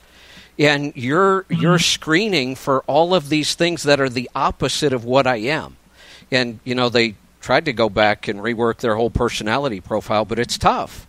I mean, it's a challenging industry, and that's why we have so much turnover and failures with owner-operators. That's what I try to help people with. Hey, can you stay for one more segment? Because we're coming up on a break again, and I know you've got some programs. Is that okay? Oh, you bet, Kevin. I'd love to. Thank you. Absolutely. You have some programs coming up I want you to talk about. You have an initiative with truckstop.com, a company we work very closely with. I've got a big project we're working on with them as well, and you've got all kinds of things coming up. So, we can take a couple more minutes and head into the break.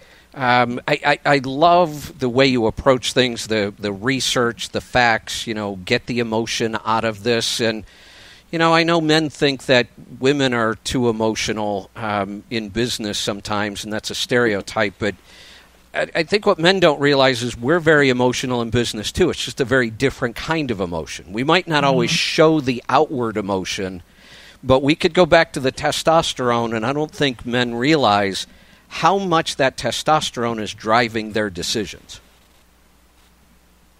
Well, and you're right. And another thing is women activate the amygdala, which is the fear factor in their brains, much more quickly than men. So men will push themselves, maybe like in a snowstorm or maybe, speed-wise or whatever. So men will push themselves a little bit more than women will, where women will activate that stress amygdala much more quickly. And I have to say, I'm generalizing, okay? I don't want people to call and disagree and say, she doesn't know what she's talking about because it's research. It's not me.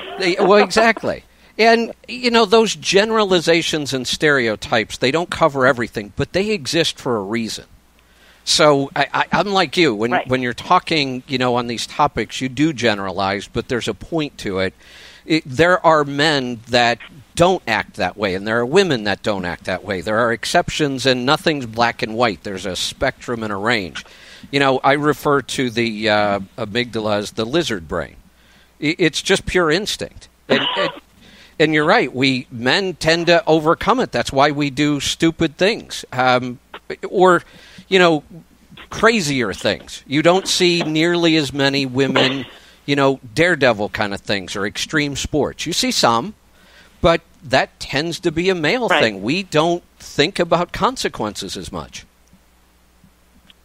Well, here's something that someone asked me one time. I was on a panel, and they were talking about workplace violence and about how you have to be careful in case somebody comes back to the terminal. Say someone's been fired and they come back and they start shooting at people in the workplace. And I said, well, you can solve that pretty easily. And they said, why? I said, hire women. You don't hear of women coming, right? I mean, well, yeah. And if you have a whole bunch of men at that terminal, they have an answer. Their answer is, well, I have a gun, bring them on. And then we have a shootout, right? All right, we're going to get to a break. We will come back. We're going to talk about some of the things going on with women in trucking right now. So we'll be back. Stick around. The website is letstruck.com. If you want to join us, I will tell you our phone lines are weird today. We are dropping calls and then they're refilling. So keep dialing. You might be able to get through. We'll be right back. I'm Kevin Rutherford.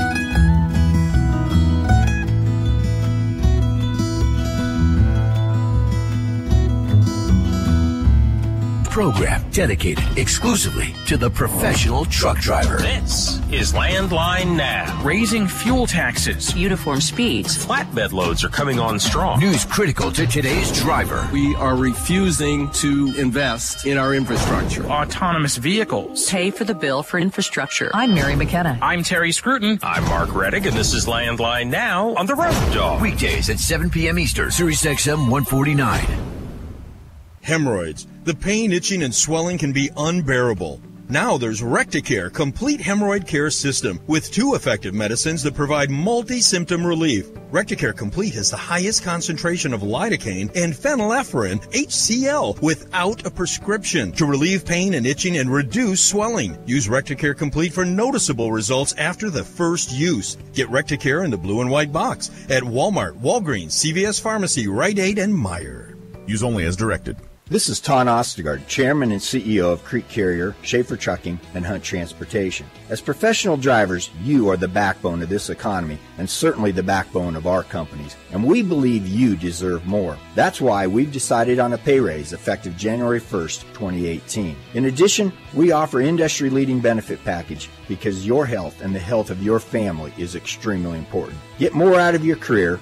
Visit us online at creekcarrier.com. Take care and drive safely. Message and data rates may apply. Remembering when to change your fridge filter is a hassle. Remembering the right filter is almost impossible. So at Filters Fast, we have some good advice. Forget it. Instead, remember this. Text DOOR88 to 543-543 and check fridge filters off your to-do list forever. Get it all taken care of for a fraction of big box store prices with a Filters Fast brand filter. To see how much you can save, plus get free shipping, text DOOR88 to 543-543. With a huge range of brand name filters available, Filters Fast is America's #1 online filtration company. And you can get a Filters Fast brand filter for a fraction of the price, delivered to your door every time you need it. No need to remember. It's not a matter of if you need a fridge filter. Why not text to get it taken care of? To see how much you can save and get free shipping, text DOOR88 to 543-543. That's DOOR88 to 543-543. I'm Todd Bullock, the Weather Channel, with an interstate weather update. East-West interstates dealing with a wide swath of precipitation from New England all the way down to Texas. Take a look at the East-West interstates. I-90, we have the periods of rain out there that does extend anywhere from Massachusetts all the way into parts of Ohio. Same type of thing along I-84 into New England and parts of New York State. I-80 and I-70, we're seeing those showers out there, particularly into Pennsylvania as well as Ohio. Also extending into parts of New Jersey along I-76 as well as I-78. I-70, dealing with the showers from Maryland all the way into Ohio. I-64, the rain is out there anywhere from Kentucky, spreading into Virginia. I-40, the showers and the rumble of thunder from Tennessee into North Carolina. I-20, we have the showers and the rumble of thunder from the Carolinas all the way into Texas. And I-10, we have the scattered showers and rumble of thunder from Florida to southeast Texas. I-90 out west, some spotty snow Montana, into Washington State. I'm Todd Bork with Custom Weather Drivers twice now on the Road Dog Sirius XM 146 and on the Sirius XM Smart.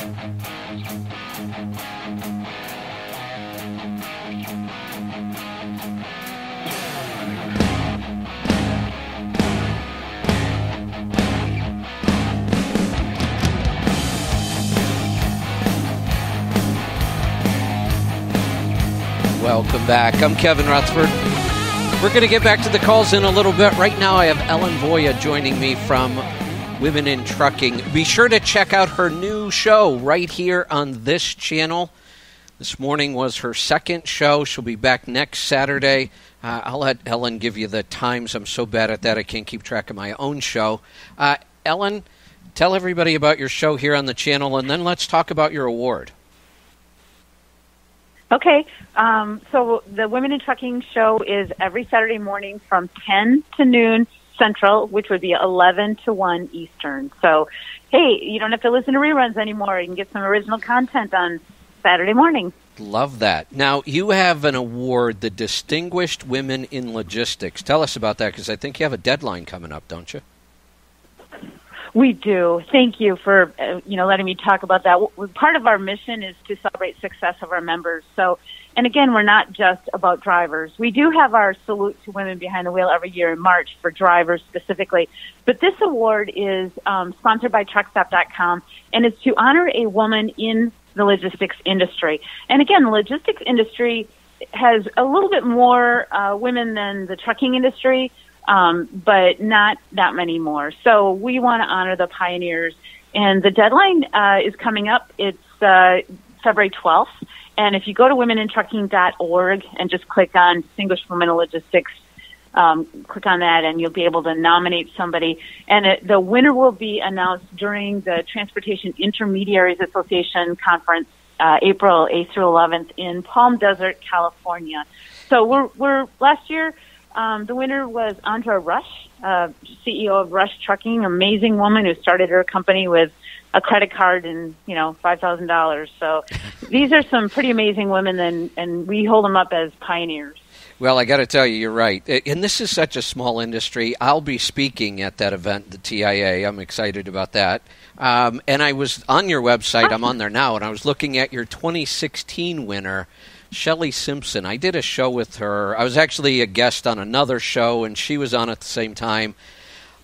I was blown away by her knowledge and understanding of this industry. And I hang out with a lot of people in this industry. She was incredible. And the thing is, she's so gracious. Just, one of the nicest people you can meet. And that's what's so cool about this industry. Everybody's so nice and accommodating and gracious for the most part. Yeah, I've been known to not be so nice to some of the callers on the show, but sometimes they need it. Well, I really, really appreciate the people who, the winners for this award, because they've all been so gracious and really we want to lift them up and show people that you can be recognized for your accomplishments. The very first winner of the Distinguished Woman in Logistics was Christy Nickel of Nickel Logistics. Took the company over from her dad, and she's just a very young woman, and she took the company over from her dad and grew it by 400% or something like that. And how neat it is to see a young woman following her dad's footsteps and turn the company around, or maybe not turn it around, but take it to the next level.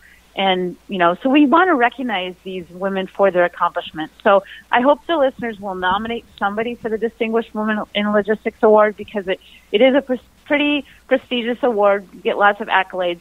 No money, just bragging rights. That's right. That's right.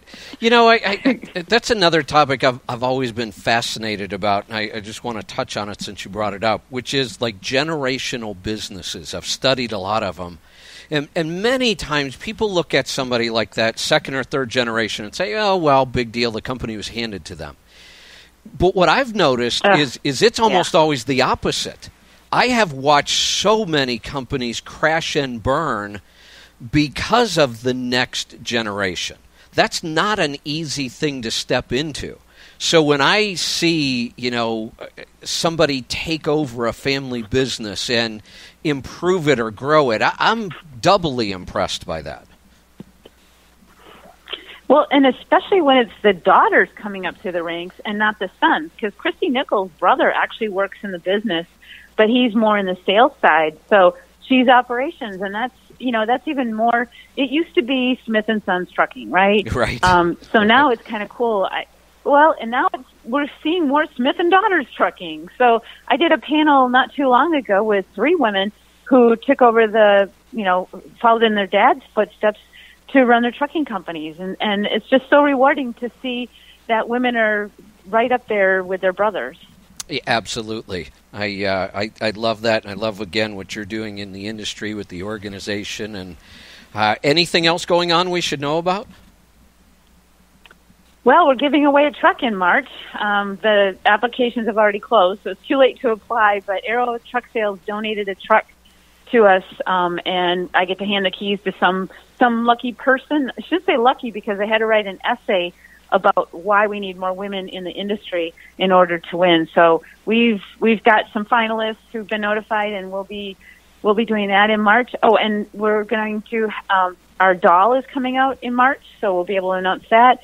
And at the Salute to Women Behind the Wheel at Mid-America, we're having Debbie Gardner do a presentation on self-defense, and that'll be open to anyone. So I'll get you on my mailing list, Kevin, so that you know what we're up to. Absolutely. And I want to encourage everybody, tune into your show on Saturday. It's great to see, again, more live weekend content because, I've always felt like that's something that's missing on this channel. I've been live on the weekends for going on 12 years now, which sometimes I wish I could just not work weekends, but it's so hard because the drivers work weekends. When they're away from home, they're on the road, they're driving. When I was there, I did a lot of driving on the weekends. And so I love the fact that I can be here and I can be live, and it's fantastic to see more good live content. So again, congratulations, Ellen. Thanks so much for joining us, and we'll have to do this again soon. Thank you so much, Kevin, and have a great rest of the weekend. All right, great talking to you. Ellen Voie from Women in Trucking. I've got some time in this segment. We're going to get to some phone calls. Keep dialing. Phones have been a little weird, but we're going to get to as many as we can. So here we go. Let's go to Wyoming. Toby, welcome to the program. Hi, how you doing today, Kevin? Great. What's on your mind? Ellen was great. Well, I've been listening to your show and trying to write down some of the stuff about the taxes for company drivers, and that's the condition I fall into. And I went to my boss. By the way, she's a woman, owns 5 trucks, great lady to work for, and presented this stuff to her, and she jumped right on it, which I thought was really great. The drawback is again, that flight or flight thing that Ellen would talk about. She was very conservative, concerned about repercussions from the IRS of changing our pay structure, had talked to her accountant rep, and came back and said, I'm going to give you a 2 cent a mile raise instead. You know what? I don't see a problem with that, except, and I'll play devil's advocate here, given what's going on in the industry right now and rates, I think a 2% raise is going to happen anyway, or a 2 cent raise, or a 5 cent raise. I mean, rates are really, really strong right now, and competition for drivers is tough. So I love the fact that she gave you a raise. I'm not completely convinced that makes up for what happened with the taxes, because, like I said, I think that's going to be the norm in the industry anyway. I don't know what her accountant told her, but I can promise her this. This is such an accepted practice in the IRS, in their eyes, in the trucking industry, to pay a portion of wages as per diem is commonplace. This is not something that, even if it did trigger an audit, which it doesn't, but if it did, it doesn't matter. This is an acceptable practice in the IRS. The IRS has ruled on this many, many times. So I don't know if she just has some ultra-conservative accountant, because this is nowhere near risky at all. I mean, I want to get this out in the industry because I think it's a huge opportunity for. I think if you do this right, everybody wins. The carrier wins, the driver wins. How did we get a win-win? Who lost? Well, the government did. They don't get as much money. That's it. And I'm fine with that. Right. And I feel it kind of got a loss situation because now she's paying more, but she doesn't get any of the benefits of doing it, and now I'm going to be higher taxed because of it. I do know she went through an audit several years ago, so that's something that left.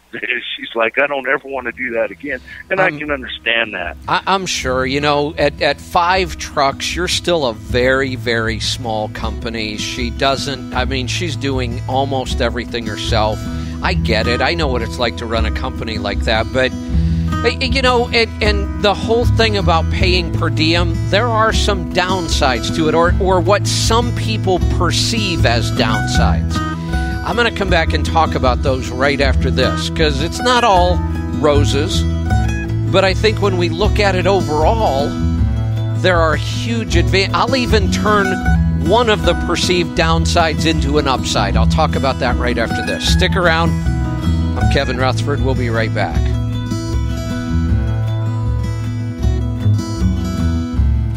About the return of Tiger Woods. Tiger Woods returns to the PGA Tour this week at the Farmers Insurance Open, and PGA Tour Radio is on site at Torrey Pines to call the action. Tiger splashes his bunker shot out, up, into the cup. Live tournament coverage continues tomorrow at 2 Eastern. And discussion about Tiger's performance continues all week on PGA Tour Radio, Sirius 208, XM 92, and on the Sirius XM app.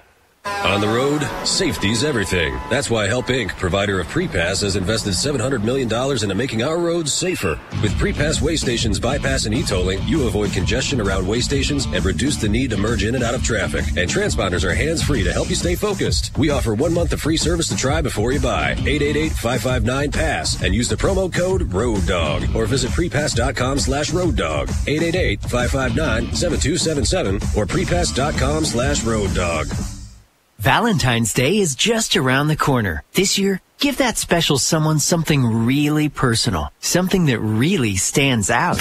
Let CanvasWorld.com turn a favorite photo into a museum-quality custom canvas at the size of your choice. They use a state-of-the-art environmentally friendly process to produce canvas prints that are higher quality than ever available before. Their prices are great, and their work is guaranteed for life.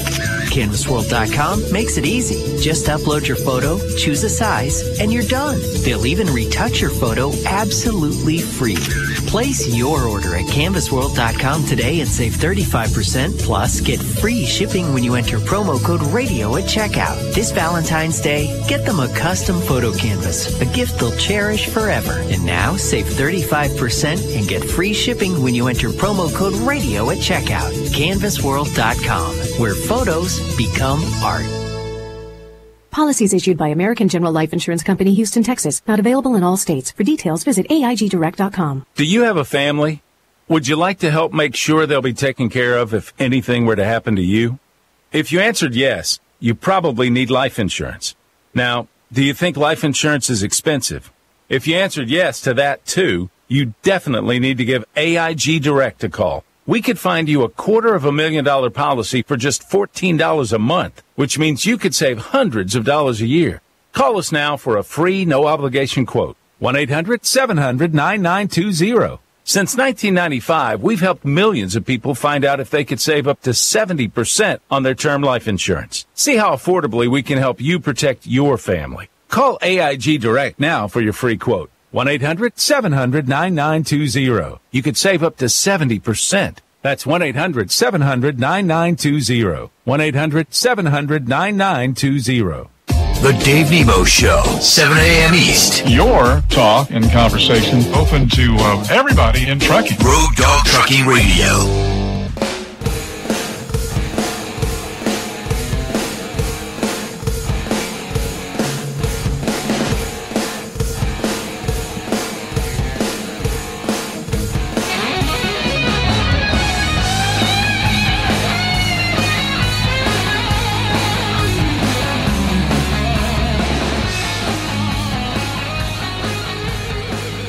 Welcome back. I'm Kevin Rutherford. The number to join us, 8888 Road Dog. I'm going to go back to Toby in Wyoming. So, Toby, just since we're on this topic, one of the downsides, or the perceived downsides I hear from drivers is, oh, but if I get paid per diem that way, it lowers my Social Security. That's true. But that's what I want. Yeah, exactly. That's what I want too, but I have a hard time convincing other people. So I did it by the numbers. And this is the same issue that we have when we incorporate an owner-operator. A corporation allows us to pay less into Social Security, and people say, but that's going to affect my benefits. It is, but I did the math.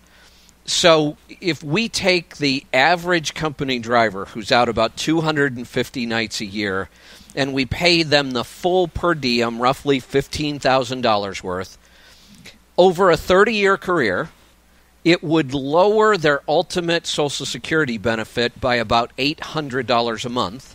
But it could potentially, if they took the savings, the tax savings by doing it that way, and put it in their own 401k, they would have roughly $600,000 in their own 401k. Exactly. So, and people will say, but I lost on my Social Security. And I'll say, look, I had this argument the other night. I said, let me give you an option right now and tell me honestly how you would answer it. I'll give you two choices. I'll either write you a check for $600,000 and the money is yours. Do whatever you want with it. Or I'll give you $1,200 a month extra, or that might have been the owner-operator, $800 a month extra for the company driver until you die. And if you die, maybe your spouse gets a little of it, or maybe the government just keeps it all. It depends. Which one would you choose? And I can't believe anybody would choose the $800 a month that they have no control over. Right. So the one downside that I hear people talking about it, now I will say there's one other. If you go for a mortgage, many mortgage companies will only look at your W-2 wage. But there are mortgage companies out there that we've found them that understand that per diem is money in your pocket every single week. It's not like a bonus. It's not like something you get once in a while. It's part of your pay. And once they understand that, then they are also willing to use that per diem to qualify for a mortgage. So the downside is it's a little more difficult. You're not going to run down to your local bank most of the time. So that is something people need to be aware of. But I think the benefits, especially now under this new tax law, far outweigh the downsides. Absolutely. And I'm older. I'm 52.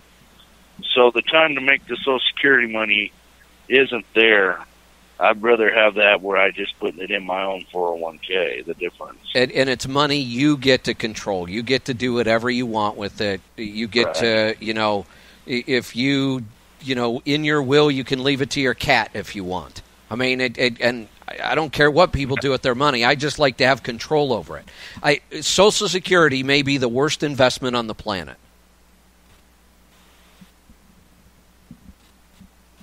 Oh, absolutely. I have one other question. Sure. If you're familiar with my industry, I am hazmat fuel hauler, okay, as in to the gas station fuel hauler. And that's the company we work for there. I've been with a couple different companies over there, just like the other driver from Wyoming who's in the oil field. We have to supply our own FRs and all that, and I understood we lost that. But I've been looking at averaging the last few years around 130,000 miles a year. Puts me around $60,000 driver pay take home.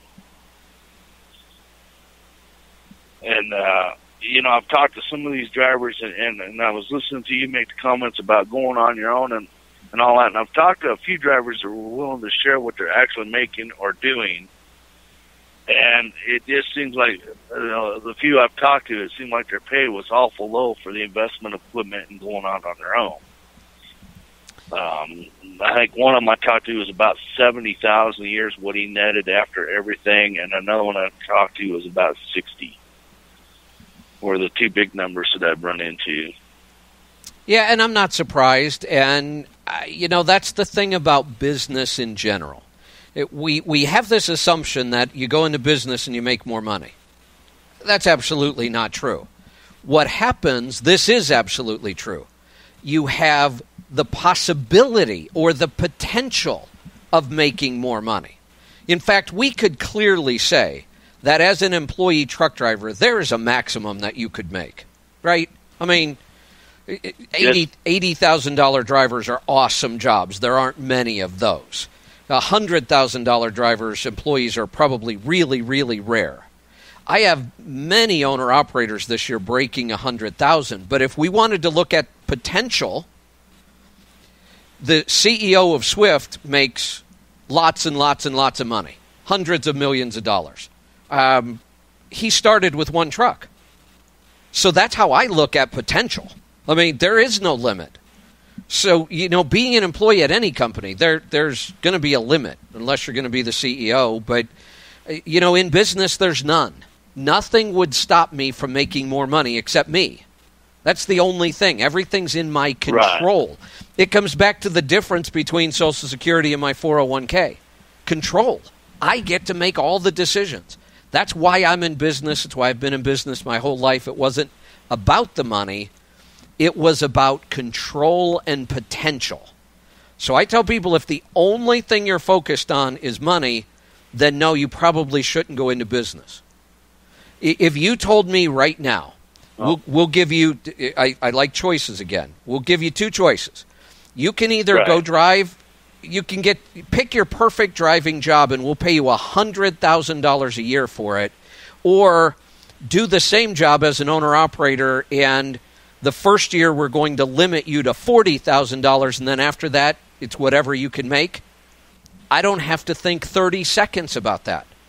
I'll take the chance of being able to go out and make more money on my own. That's just me, though. That's my personality, and it always has been. Right. Okay. I will, that answers my question. Yeah, I appreciate that. I will always take the potential over the guarantee. Give me a guarantee. I don't care how good it is, but it limits my choices and my control. I don't want it. Give me unlimited potential, and it's all up to me. I'll take it every time. And, I'm not unique in that. That, I believe, is probably the definition of an entrepreneur. Let's go to Ohio. Charles, welcome to the program. Hey, how you doing, Kevin? Thanks Good. for taking my call. What can I help you I just wanted to see if you could go over my numbers. I just wanted to see if we could go over some numbers with my first year in operation. Got it. All right. So I've got your business report up here in front of me. First off, congratulations on using profit gauges and keeping it up to date. Tell me a little bit about your operation. I am leased on to one of the majors in a lease purchase. I didn't find your radio station till about November or so, and I just entered all this information November, December time frame. I was with one of the major, bigger accounting companies, and didn't like the relationship with them and everything, but I choose my own loads and all that. Last year was a lot of getting to know the load board and figuring out the different lanes. Okay. And I think I've got one figured out now, so.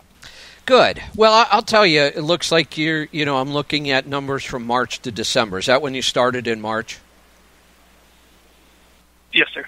Yeah, these numbers are really good we're not even talking about the first year yet. You haven't even made it through the first 12 months.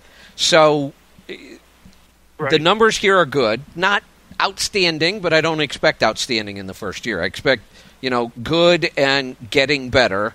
And you're already talking about the right things. You're looking at rates and lanes and how do you improve revenue. And, your revenue is at $1.33 a mile, all miles. Not horrible. Nothing I'm going to get, too excited and write home about, but it's a good start. So you're already focused on that. That's excellent. The other place I see, your fuel cost was really high, 37 cents a mile.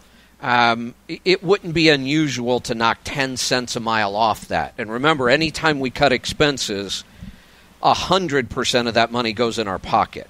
I like increasing revenue, but even in the best operation, only half of your revenue increase actually makes it to your pocket.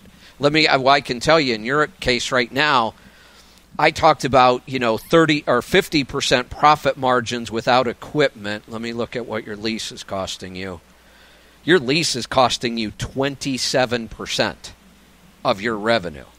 So over 1/4 of all the money you earn is going to pay that lease.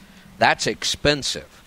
If I take that away, you're actually breaking the 50% profit margin. That means you're running a tight ship. Right. Your lease is a strangle right now, but that means you're doing a good job. But that would mean even in the best operation, like I said, we increase revenue by $1, it only puts 50 cents in our pocket. We decrease expenses by that same amount, and all of it goes in our pocket. That's why I'm a big believer in we always look at expenses. In fact, I look at expenses first. But let me get to a break. Numbers are good. It's a great start. We'll come back. We'll talk a little bit more about it right after this. If you want to join us, we'll be right back.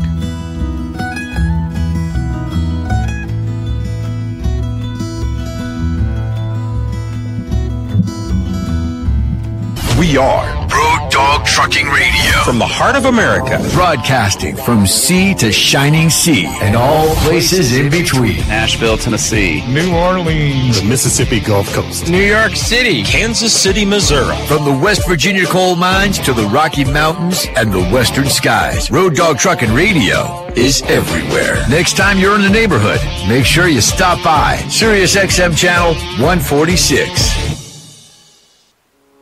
Hiring is important. People are what make your business work. But how do you find the right talent? ZipRecruiter makes it simple. One click sends your job ad to over 100 of the web's leading job boards. But ZipRecruiter doesn't stop there. Their smart matching technology will instantly alert quality candidates about your job. That means you'll start getting great candidates with the right experience almost as soon as your job is posted. No wonder 80% of employers who post on ZipRecruiter get a quality candidate through the site in just one day. The right candidates are out there. This is how you find them. ZipRecruiter, the smartest way to hire. People from businesses of all sizes trust ZipRecruiter for their hiring needs. We're so confident ZipRecruiter will get you better results than anywhere else. We'll let you try it free. That's right, free. Just go to ZipRecruiter.com/try free. That's ZipRecruiter.com/try free. ZipRecruiter.com/try free. Your brain is an amazing thing, but as you get older, it naturally begins to change, causing a lack of sharpness or even trouble with recall. Thankfully, the breakthrough in Prevagen helps your brain and actually improves memory. The secret is an ingredient originally discovered in jellyfish. In clinical trials, Prevagen has been shown to improve short-term memory. Prevagen, the name to remember. Now available in stores everywhere. Statements have not been evaluated by the FDA. This product is not intended to treat, cure, or prevent any disease. Barstool Radio. Barstool Radio is now on Power 85. We're like, do you have a concussion? And he said to Dave, like, I'm probably smarter than you right now. Hear from some of the Stoolies' favorites. Pat McAfee, Big Cat, El Presidente, Dave Portnoy, and more. Tony Romo's not overrated. Yeah, he is. No, he is. Did he cure cancer the last couple of weeks? By the common man, for the common man. If you have a short commissioner, he better look like a pit bull on steroids. Barstool Radio on Power 85 and anytime on demand with the SiriusXM app. I'm Todd Bort from Weather Channel with an interstate weather update. North-south interstates, we have periods of rain and even a flake of snow along I-95 all through New England. Farther south you are, we're going to be dealing with the rain showers picking up, although it will not be as intense. I-91, I-93 in New England, we have some spotty rain showers. It does pick up in intensity a little bit late. I-81, I-87 upstate New York, scattered rain showers. Don't be surprised, there's a flake of snow in some of the higher elevations. We also have I-79 in Pennsylvania into West Virginia. Rain showers, rather widespread. I-77 from Ohio all the way down through the Carolinas. We have widespread rain showers. Same type of thing along I-75 from Ohio straight on down through Georgia into parts of Florida. I-65, some widespread rain anywhere from Kentucky all the way down to the Gulf Coast. Also extending to parts of Indiana at times. I-55, scattered showers and storms all the way down parts of Mississippi as well as Louisiana. I-45, some scattered showers in Texas. I'm Todd Bork with Custom Weather Drivers twice down the road, dog. Sirius is at 146 on the Sirius Master. Your money, your taxes, your truck, and your road to success in the trucking industry. Now, back to Trucking Business and Beyond, the show that puts the money where it belongs, back in your pocket. Welcome back. I'm Kevin Rutherford. We're heading into the third and final hour of the program. Still time to get through. We're going to get right back to your calls and questions. We were talking with Charles in Ohio about his business report. So, Charles, again, these are really good numbers for first year, and you're focused on all the right stuff. So, based on, what you're doing, what you're working on, I just think you can look forward to these numbers just getting better and better. Right, and I agree. Since leaving out after the holidays and everything, even the contract rates I think have went up quite a bit too. I think I've booked maybe a handful under $2 a mile on those loads. But my question with you is, now fuel costs, I should keep that down around in the 20s and everything, because right now I've been looking at that myself. I figured that was high. Yeah, it's your biggest cost, and we always focus on our biggest cost first. And we look at every way possible to lower it. That's what makes you good at business. And people say, oh, well, it is what it is. No, it's not. You give me any operation in the country, and I'll look at a truck, and I can figure out one more way to cut fuel costs. There are so few exceptions to that. I know a couple guys running around that we have on the show, Steve Crone, Henry Albert. Those guys have nailed their fuel, but those guys are getting 10-plus miles to the gallon. Real fuel numbers. One with a brand-new truck, one with a 1999. So it's possible on both ends of the spectrum. So I doubt that I could help those guys much. But how many people are doing those kind of numbers? So, and there's two ways to lower our fuel cost. One is to improve our fuel economy. The other is to improve our fuel buying. Hey, do you understand how to buy fuel with IFTA? Have you been through the course I have online? I don't know if I've been through your course, but I've been learning more about the IFTA after dealing with that. I've been doing a lot more research and learning more about the IFTA. That was one of the things I've noticed and learned. The total or the raw fuel cost and figuring that is what I've been trying to work on. So exactly. So I can already tell you get it. It is the raw fuel cost we have to get down to compare prices. So many people don't understand that. That's why I created a course online, because so many people have a hard time with that. Again, you're doing all the right stuff. You get it. You're going to be one of those guys that every year your business is going to look better. All right. Well, I appreciate it, and I 100% agree with you on the relationship aspect. That's part of the reason why me and my wife turned to you guys and everything, and for helping with accounting and everything, because the relationship we had with the other company seemed like they were too big for their own good. They got you on the phone, got you right off. So. Yeah, okay.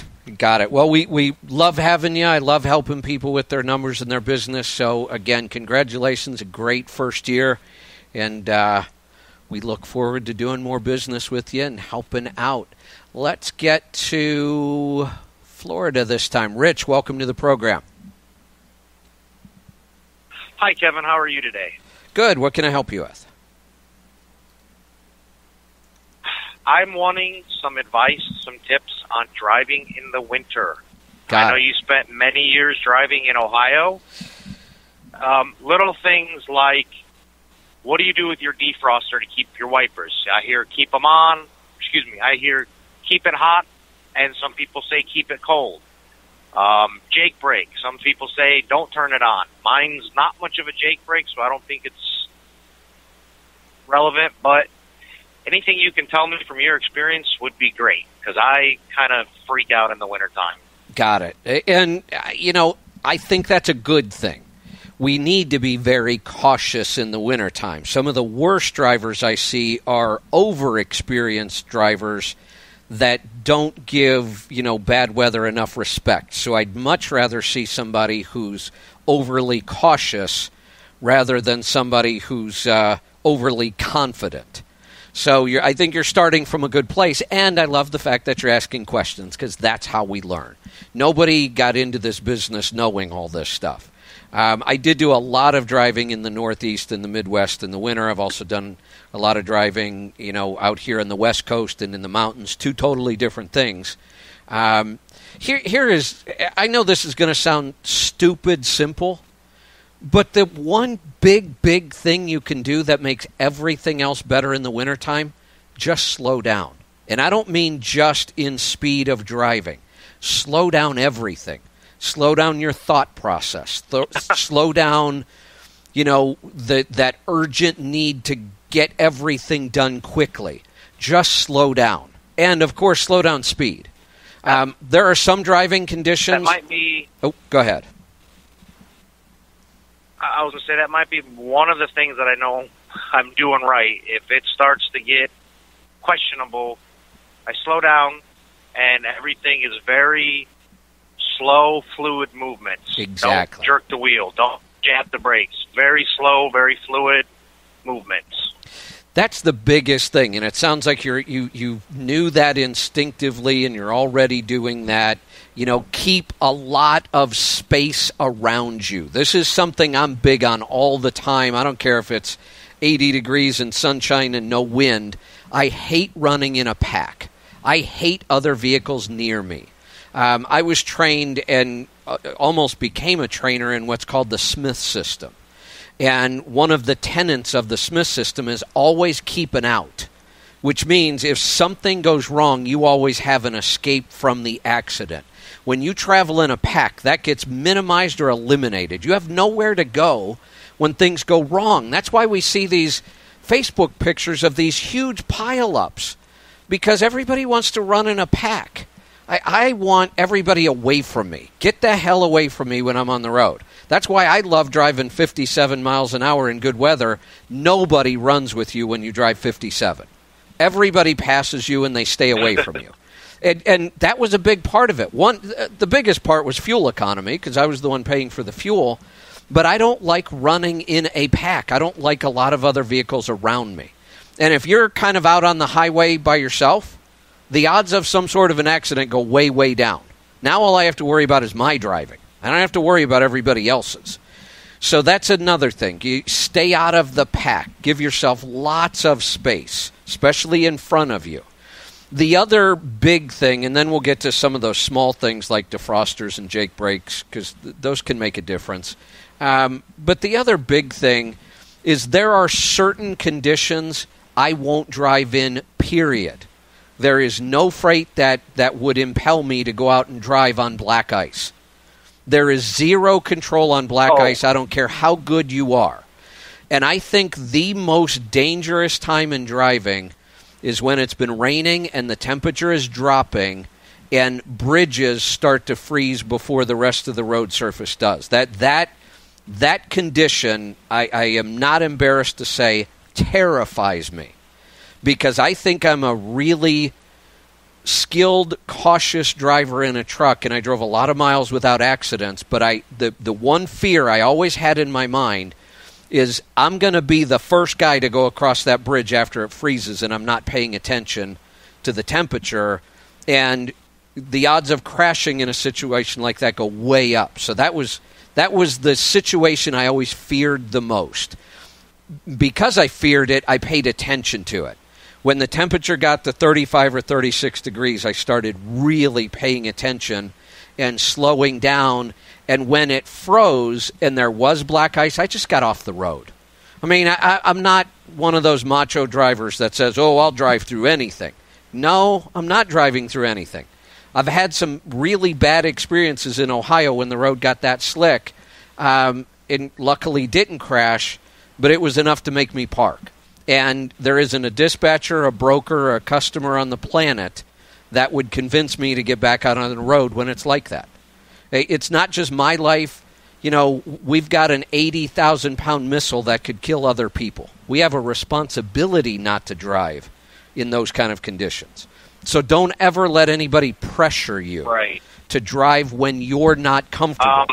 And here's the other thing. Here's the other thing we have to remember.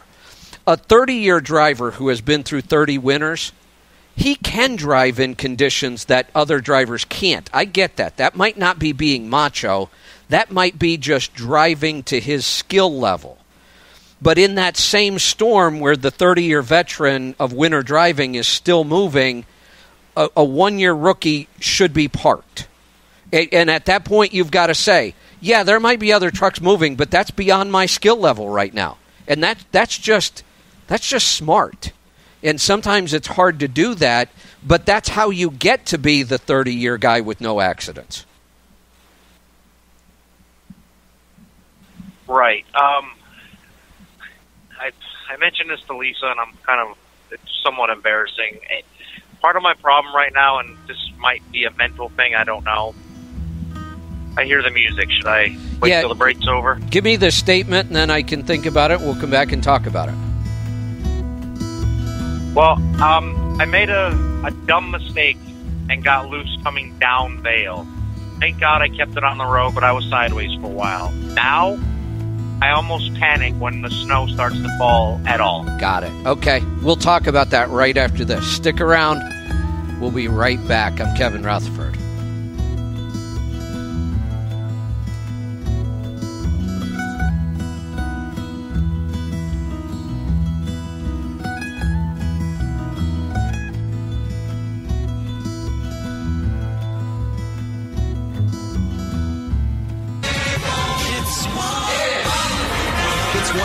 Weekdays from the West Coast with commercial-free hit music and today's celebrities. Fergie, what's the best part of being a mom? Oh, the love. Hits One in Hollywood, hosted by Michael Yo from TV's The Insider. I was born to do this. With Tony Fly. I totally have that look of someone who just got broken up with. And recording artist Simon. #mood. Celebrity fun and commercial-free hit music. Hits One in Hollywood. Weekday afternoons, 4 p.m. Pacific. First in the pop category and on the SiriusXM app. Policies issued by American General Life Insurance Company, Houston, Texas. Not available in all states. For details, visit AIGdirect.com. Do you have a family? Would you like to help make sure they'll be taken care of if anything were to happen to you? If you answered yes, you probably need life insurance. Now, do you think life insurance is expensive? If you answered yes to that too, you definitely need to give AIG Direct a call. We could find you a $250,000 policy for just $14 a month, which means you could save hundreds of dollars a year. Call us now for a free, no-obligation quote. 1-800-700-9920. Since 1995, we've helped millions of people find out if they could save up to 70% on their term life insurance. See how affordably we can help you protect your family. Call AIG Direct now for your free quote. 1-800-700-9920. You could save up to 70%. That's 1-800-700-9920. 1-800-700-9920. Think about it. You've got some great photos on your phone, but what are you doing with them? If you don't have FreePrints yet, you've got to get it. FreePrints is the free app for iPhone and Android that lets you print all those photos for free. You get 1,000 free 4x6 photo prints a year. All you pay is a small shipping charge. You can even print photos at other sizes for next to nothing. Using the FreePrints app is easy. Just select the photos you want to print, whether they're on your phone or on Facebook or Instagram, choose the sizes, and you're done. Your premium quality free prints will arrive on your doorstep in just days. With more than 100,000 5-star reviews, FreePrints is one of the world's favorite apps. Download it now at freeprintsnow.com and start enjoying real professional quality free prints. The app is free and so are the prints. No subscriptions, no commitments, just free prints. Go to freeprintsnow.com to get the app and your 1,000 free prints. That's freeprintsnow.com. Carriers are used to having remarkable power at their fingertips. Carrier 360 from JB Hunt is powerful technology, custom built for carriers of all sizes to do business from any device. Get started. Make offers at the price you want on the loads that you want and get a response in minutes. Take advantage of the freedom to choose from thousands of loads and control your own schedule. Set up your account today at jbhunt.com/carrier360. If you got it, I'll bet just about anything that a truck brought it. Road Dog Trucking Radio. SiriusXM 140.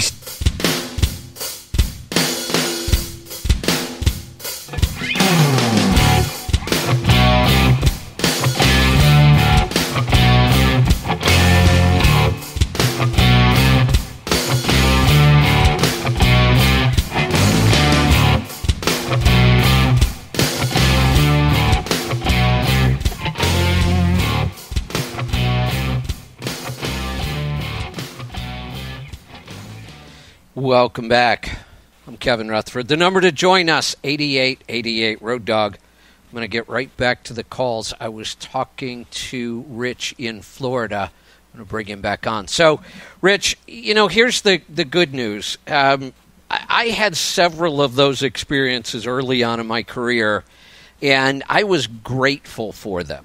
I was grateful for the fact that I got a big old slap upside the head and a wake-up call, and no damage happened. I knew I did something stupid, and I got away with it. And to me, those are priceless experiences. Much better than not having them or having one that causes a lot of damage earlier in your career. So, be thankful actually that you have it and it worked and you lived through it and no harm, no foul. It's kind of like the thing about you got to get right back on the horse, though. You can't. I like the fact that it's going to put a little fear in you, but we don't want to let that fear overcome you learning. So one of the ways I do that is in that situation that you experienced, what could you have done differently to avoid it altogether? Not gone over Vail that day? That's a possibility. I mean, really, sometimes that, if you don't have enough experience, it's one of those times where I think we would be better off in this industry if we were willing to say, yes, trucks are going over the pass. I don't feel like I can do it. I'm going to wait till the road clears up. I don't see anything wrong with that. And this industry has changed a lot, and I'm not here to complain about the way things used to be and all that, but I do remember when there was a lot more respect, and old drivers with lots of experience would help you rather than just make fun of you. And now with Facebook and social media and people's attitudes, I think there's just way too much of, I think we have a lot of arrogant people who are so insecure with themselves that they just want to make fun of somebody else. You just have to ignore those kind of people. If you're not comfortable, that's all that matters, because if you kill somebody coming down the other side of that mountain, you can't ever take that back. So you never push yourself beyond your own capabilities, and the goal should be to always get better and wiser and smarter over time, but you can't get better and wiser or smarter if you kill yourself or kill somebody else and can never get a job again. This is true. I'm not afraid to say I do not chain up. If it's that bad, I'm not going in there. I avoid parts of the country that in the wintertime because I don't want to chain up. That's not my skill set. It's not something I'm eager to do. I carry them because the law requires it, and if I need to get out of a jam, I've got them. Not something I want to do like some of these drivers. So, hey, whatever, it's part of the game. Not for me.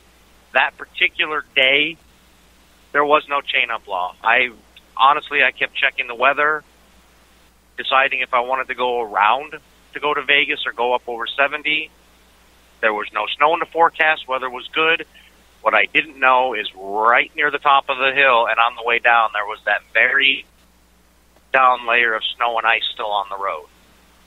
Yeah, I grabbed the wrong gear and spun up the RPMs too high, and broke loose. And that's what my problem was. It's a dangerous occupation. That kind of stuff, happens to us. Comes out of the blue. We didn't expect it. Again, you had an experience. You learned a couple things. One, you could just choose not to go over. Or two, sometimes it just comes out of nowhere and there's no place to pull off the road. You identified something else you did wrong. You grabbed the wrong gear. So you learn from that. That, hopefully you don't make that mistake again. As far as, defrosters, I don't know what the logic would be behind keeping your windshield cold. Keeping it warm seems to work a lot better for me. If it's warm enough, ice doesn't build up on it. I don't understand the logic behind cold. So that's that one. The Jake brake, I think, is personal, and it comes down to experience. I like Jake brakes. I always have. There is another level of danger with the Jake brake because, especially today, we have anti-lock brakes. which is a huge improvement in safety over when we had trucks without anti-lock brakes, which is the way I started. So, back then the Jake brake wasn't much worse than, your regular brakes. They were going to lock up pretty quick too. And, your brakes weren't equalized, so your tractor might lock up before your trailer or vice versa. You don't have that nearly as much today with anti-lock brakes, but if you hit the Jake brakes too hard, you could break loose on the tractor. So I don't want to say don't use them in bad weather. I think it's something you either like and you get good at, or you don't like and you don't use it. I don't believe that there's a right or wrong with that. I like Jake brakes. I always have. So for me, it was just one more thing to learn how to use in bad weather. And if it was so bad that I wasn't going to use the Jake, it was probably because I was going too fast or the conditions were worse than they should have been. Again, if I'm maintaining a good, safe speed and I'm easy on the throttle and I'm in the right gear and I let off the throttle and activate the Jake, that's just one more thing that should help me slow down and in control. But if I do it wrong, it could cause a problem. So I'm not one of those that will argue either way. You have to use it or you should never use it. It's one more tool, and if you learn how to use it right, it can benefit you. What about some of these trucks? Mine has this weird button in it called off-road. It's some sort of attraction. Should I stay the hell away from that at all costs? Well, unless you could tell me, exactly which system. We have traction control systems on a lot of trucks now, and they control, if they feel a wheel spin, they will take power away from that wheel.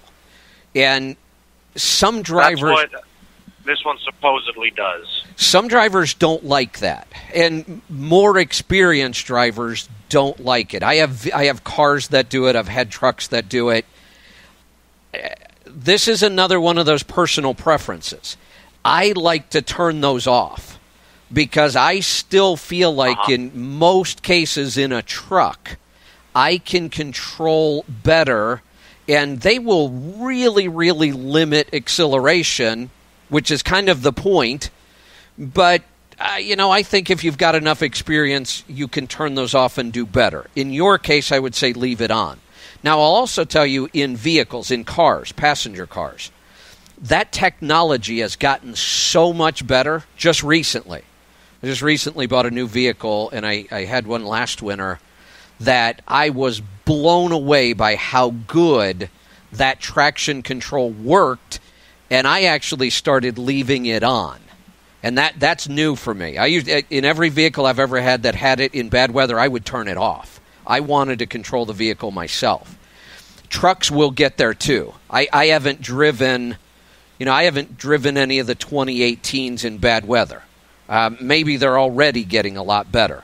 But either way, for you, I would recommend leaving your traction control on. Okay. It's not that new of a truck, but I've flipped it on a few times just because I thought, well, if the roads are getting a little squirrely, maybe this will help me until I can figure out if I'm good or if I need to pull off. Well, and you can play around with it. When you're in one of those situations where it's not real dangerous, you're on a level, slippery road and there's not a lot of traffic, play around with both and get a feel. Because like I said, the systems can be wildly different. Some of them I hate. I'll turn them off every time. But others, I'm starting to find that technology is getting better and better. So I would just play around with it when it's not really dangerous and, just see what feels safer to you. Gotcha. I do like Lisa's solution. Stay in the South over the winter. Yeah, she told me that, and I like staying in the South in the winter too. But honestly, I enjoy driving in bad weather. I think it's that entrepreneur thing, that problem solver, the challenge. I used to love big storms. Still do. I still love driving in really bad weather. And so my response was, yeah, you could do that, but at some point, you got to get your feet wet and icy. So, take some time, drive in bad weather. I think it's part of the job. But again, that's a personal thing. I'm going to put you on hold because here's the other thing we like to do around here. I think it takes a lot of courage to step up and ask for help. And I'm glad that you did. That's how you get better. This would be a better industry if more people would do that. So I hope I helped you a little bit here on the air.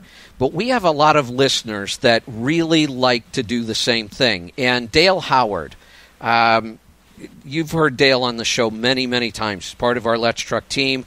He's still out driving every day. He lives in Canada, so he's very experienced at bad weather. And Dale sent me a text and said he wants to share his phone number with you, and he will be there to mentor you as well. So, Dale, thank you for that as always. And, Rich, we're going to hook you up with Dale. I'm going to get to a break, and we'll come right back, get to more of your calls and questions right after this. Stick around. I'm Kevin Rutherford.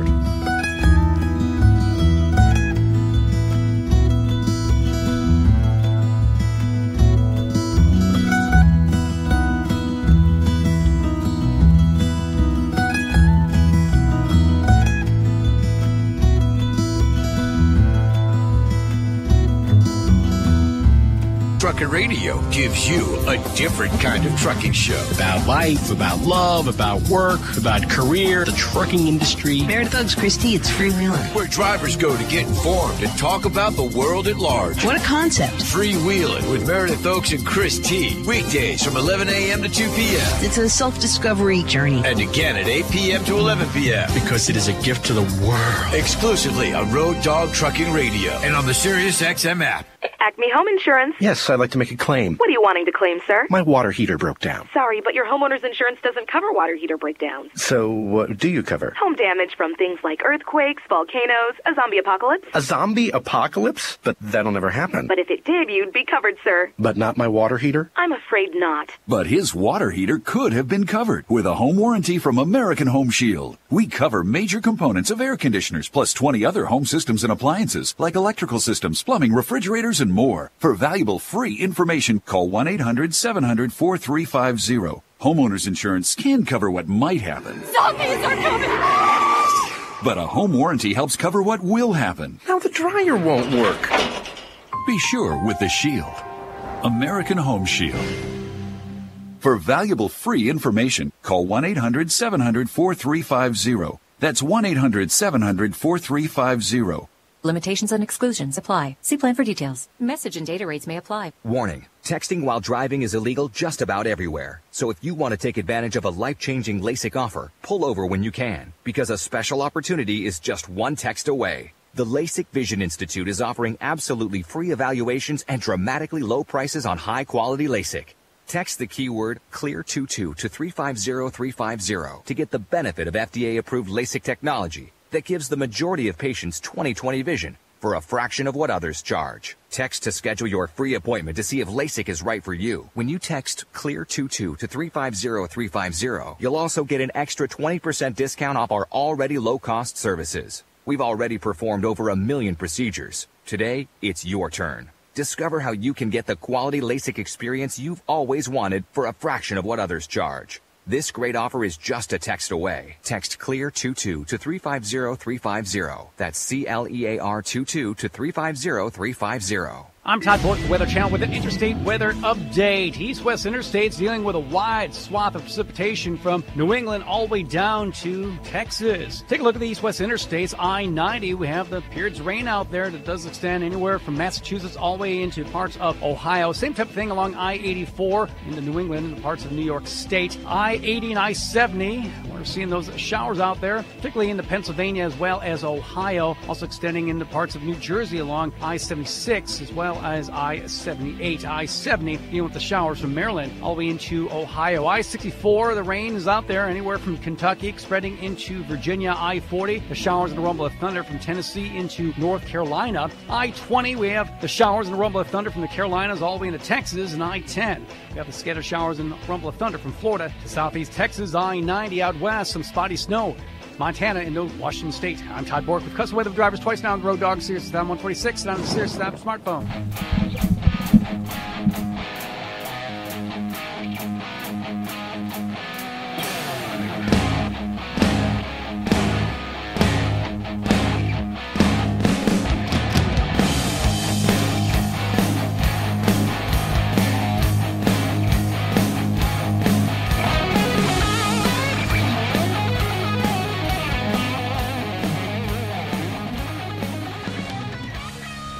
Welcome back. I'm Kevin Rutherford. We're down to the final half hour. Still some time to get through, and of course we're going to be live here again tomorrow for 3 hours. So if you don't get through today, keep trying tomorrow. I'm going to get back to the calls, but I want to make a comment on this. I saw this article. I can't remember if it was this morning or yesterday. It's from a website, livetrucking.com. I see their post on Facebook a lot. And it's being shared a lot, but it's being shared as like an argument against ELDs. It seems to be being shared a lot by the anti-ELD groups, and people seem to be sharing it as though it's a negative. Let me just read you the headline, because that's really all you need to know. It says, produce company says ELD mandate has caused the price of their goods to skyrocket. I'm not sure why anybody in trucking would think that that's a bad thing. I'm totally confused by that mentality. For the entire time I've been in and around this industry, the single biggest complaint I've heard so many times is that rates are too low. Rates are too low. It's a mantra that I have heard forever. And now all of a sudden something comes along and raises rates, and of course that's going to increase prices, because we're very proud in this industry of saying, if you've got it, a truck brought it. So if rates go up, prices on everything will go up. Now, to say that prices have skyrocketed, come on. I buy produce. I go to the grocery store. They have not skyrocketed. Maybe this one produce company was operating so poorly that this is costing them a lot of money. Too bad. That's their problem. I don't see prices going through the roof. We're not seeing $8 a gallon milk. What we are seeing are good, strong rates in trucking. Why are there still drivers and owner-operators complaining about that as though it's a bad thing? They're sharing this post as though it's a bad thing. The only thing that says to me, if the ELD mandate caused prices to skyrocket, their words, that means cheating must have been wildly rampant. Because I understand the math. 40 cents a mile on a truckload does not increase anything by 40 cents on the shelf. That's not how our economy works. If you understand the numbers, you would understand that. So if prices really skyrocketed for this company, what the hell were they doing? I just don't understand this mentality of, oh my God, ELDs are causing prices to go through the roof. That's a bad thing. If anything in transportation causes prices to go up, the only thing that can do that is because rates went up. That's what everybody in this industry has always wanted, rates to go up. Now it's here and they're bitching about it. Let's get back to the phone calls. Let's go to Wisconsin. Tom, welcome to the program. Good afternoon, Kevin. What's on your mind today? Driverless trucks. Yes. They're already, have you seen the YouTube video of the Otto truck coming out of Denver? Oh, yeah. Hauling a load of Budweiser to... yeah. That guy got out of the seat, hopped in the sleeper. Absolutely. Yeah, and that's a couple years old. I have been all over autonomous from early on, and the reason you don't hear me talk about it a whole lot anymore is because it freaked everybody out. I got so many complaints every time I talked about it, and I would be accused of promoting it. Like, wait a minute. My entire life, my business, my career is built around providing products and services to people who drive trucks. Why would I promote a technology that will eliminate my own company? I wasn't promoting it. I was trying to make people aware of what's happening. I got so many complaints. That wasn't the only reason I stopped talking about it. There's so many other things going on right now that are so much more positive. But I bookmark every article. I read dozens, sometimes hundreds of articles a week on autonomous technology. Not only did we have that kind of one-time, Budweiser run, there's a company in Arizona right now running multiple trucks over and over. They're moving appliances from Arizona to California. They're autonomous. That's happening right now. It has been for quite some time. There's a Chinese company that's building a huge facility in Arizona. They claim that within 5 years or less, they will have level 4 and 5 autonomous vehicles. That means no human intervention whatsoever. And they've got a lot of money. I could go on and on and on and on. I could pull up my library of hundreds of articles on both autonomous car technology and autonomous truck technology, because in reality it's the same thing. It's the same sensors, the same software, the same technology. GM is so big into this.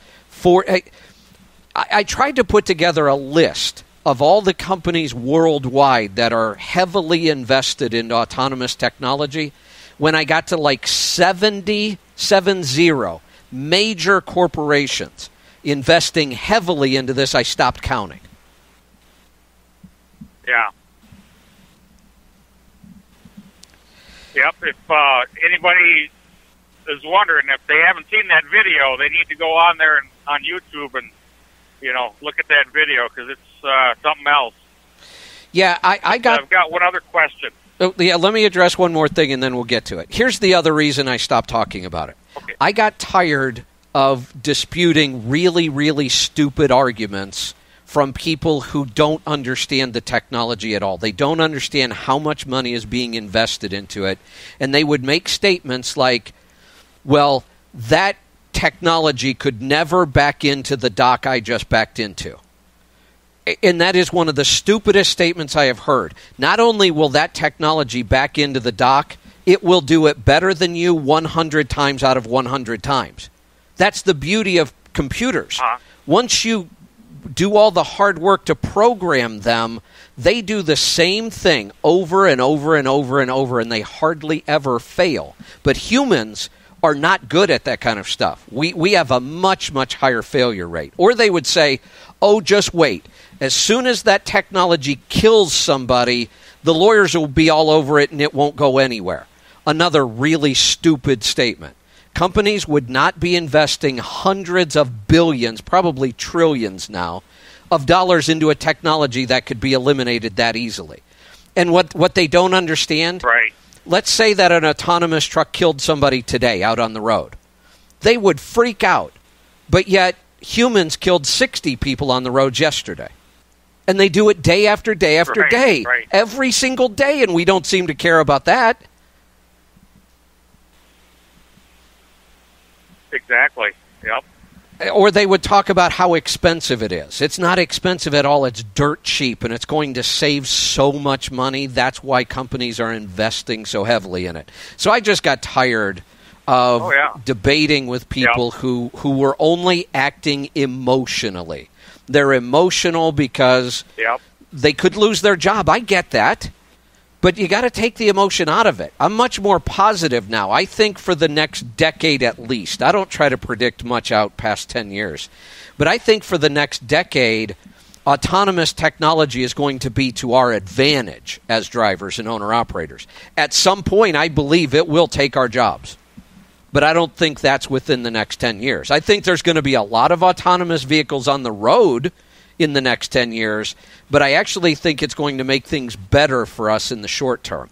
I think it's going to create more opportunities and, but I wouldn't want to be a 22-year-old right now hoping for a 40-year career in trucking, because I don't think that exists.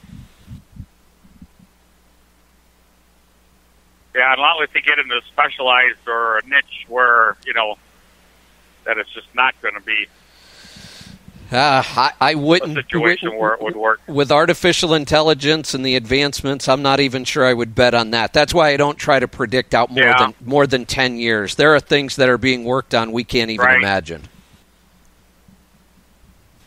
Yep, I hear you.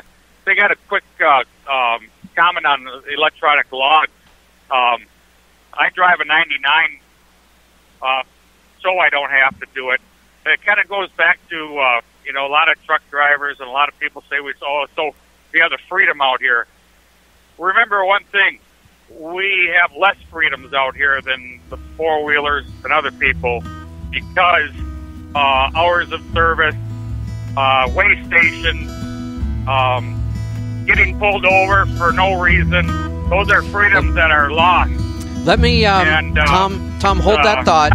I want to come back and address that because I get it. I do. I became a truck driver because I don't like people watching me and telling me what to do. I'm one of those guys that's very independent. But there's something else that people don't understand about business. We'll be right back. We'll talk about that right after this. Stick around. I'm Kevin Rutherford.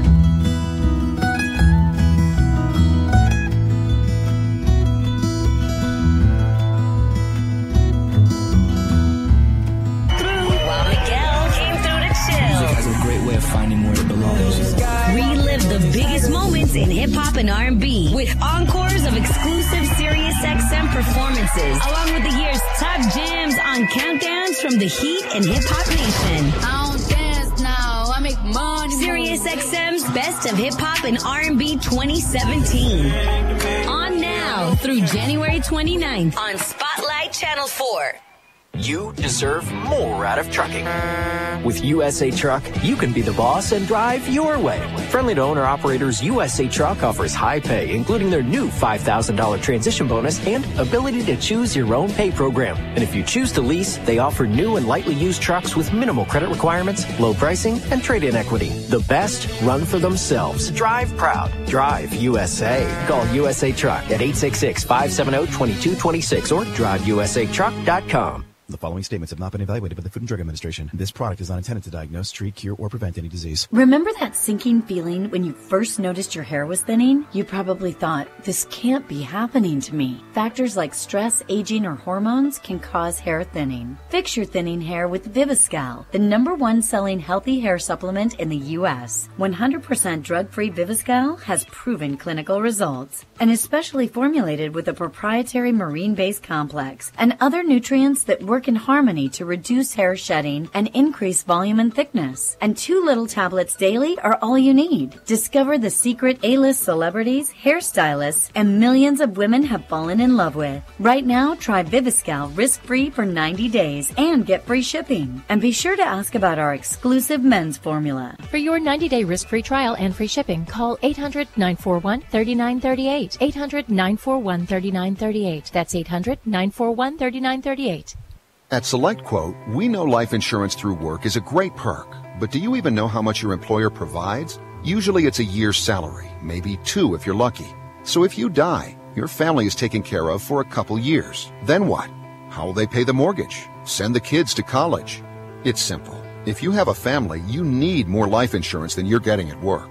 Experts recommend 7 to 10 times your annual income. SelectQuote can help you find just that, and it's more affordable than you think. SelectQuote can find a 35-year-old man in excellent health a $500,000 policy for under $19 a month. Life insurance through work is not enough. Let SelectQuote help you cover the gap. Call 1-800-311-6495. That's 1-800-311-6495. Or get started at SelectQuote.com. 1-800-311-6495. SelectQuote. We shop, you save. Get full details on the example policy at selectquote.com/commercials. Your premium could vary depending on your health, issuing company, and other factors. Not available in all states. At 7 a.m. East, it's the Dave Nemo Show. With news, traffic, and weather updates, we'll get you where you need to be. Exclusively on Road Dog Trucking Radio.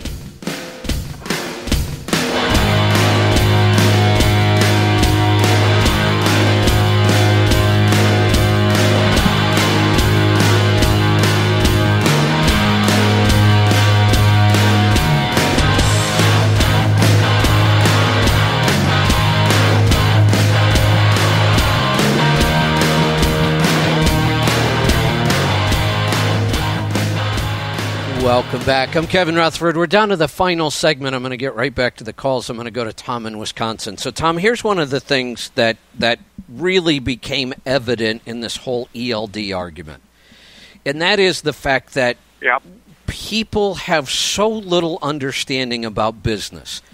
And the people that were arguing it violates my Fourth Amendment rights, my Fifth Amendment rights, and your Fourth and Fifth Amendment rights were violated a long, long time ago, but they really weren't. Those are personal rights. Those are rights we have because we are a citizen in this country. We give up many of our personal rights for the privilege of doing other things like driving, or we give away a lot of those rights by having a business. There are no government agencies that are allowed to break your door down and search your house. We have clear rights and we have clear protection against that. Now, it happens, but it's not supposed to, and it doesn't very often. But in business, there are all kinds of agencies that are allowed to search your property. And you have to show proof, and you do have to incriminate yourself. So people have to understand the difference between personal rights. That's what we have in the Bill of Rights. And business law, which is very, very different. The ELD didn't take away any freedom. Since 1938, when they enacted the hours of service, you were required to report everything about your duty status and sign it personally saying it was true and correct. The ELD didn't change that. Right.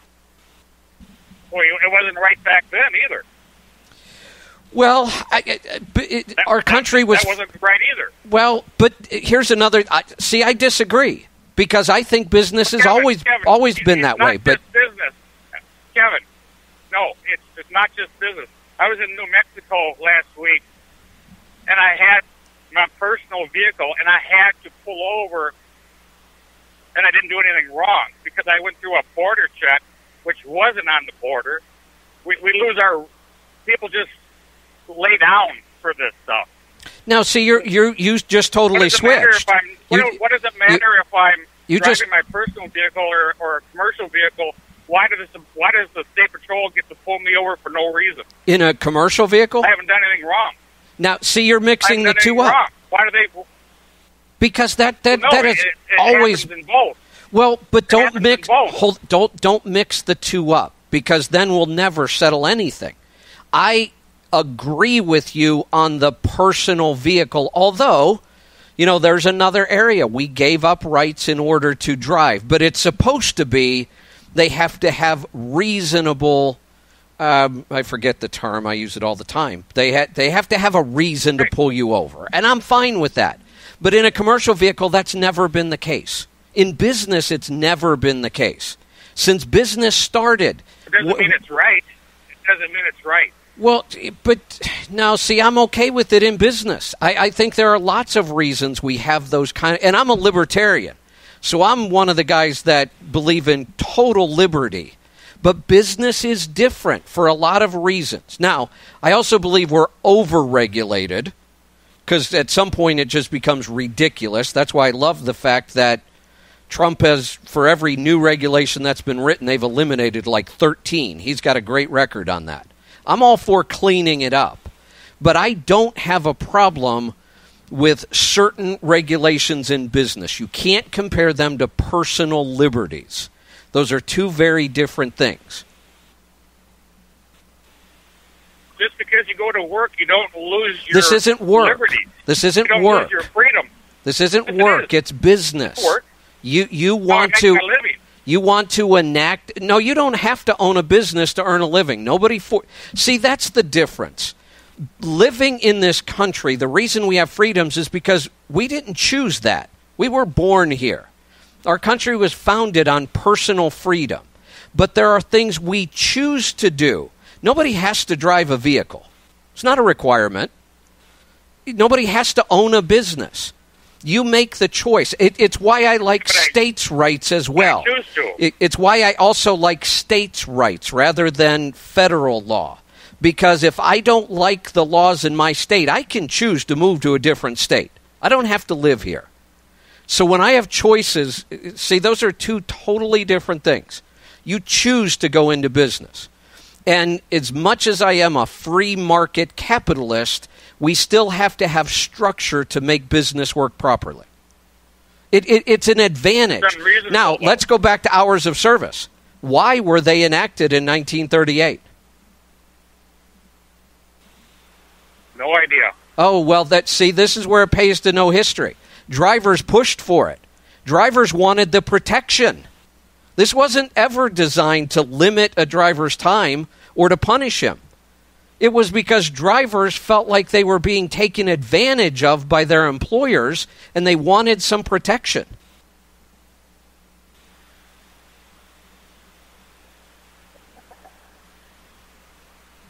That's the history of hours of service. Drivers ask for this, and unions especially. And I'm certainly not a big union fan. I grew up in a union family, and that's just not for me. But that's where this came from. This did not come from the government forcing it. This came from the drivers asking for it. Well, that was a long time ago, and the government's forcing it now. No, they're not. That nothing has changed. Hours of service didn't change a bit on December 18th. Yeah, but the FMCSA is the ones that are regulating it. Regulating what? There's always been an organization regulating it. Hours of service have been regulated since 1938. Like I said, they have always been allowed to use any document they want to prove that you falsified your logs. This is just an easier way to prove it.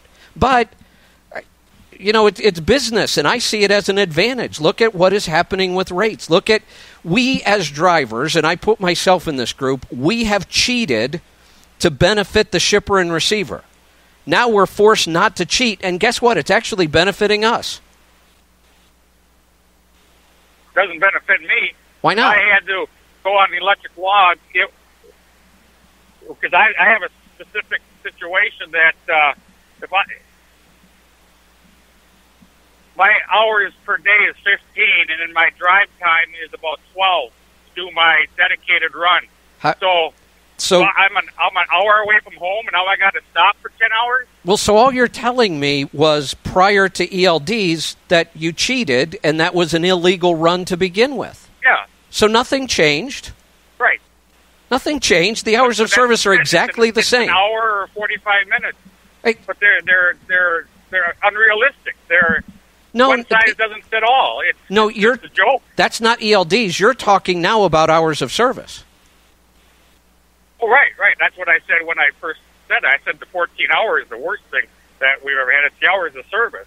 But electronic logging would not benefit me one bit. It would hurt me. But we can't write laws to benefit one person. Well, that's what I'm saying. That's why I'm driving a 99. And that's fine. That was one of the choices. I'm not going to. Right. That's why I'm not going to be 45 minutes from home and have to stop for 10 hours. Do you understand that?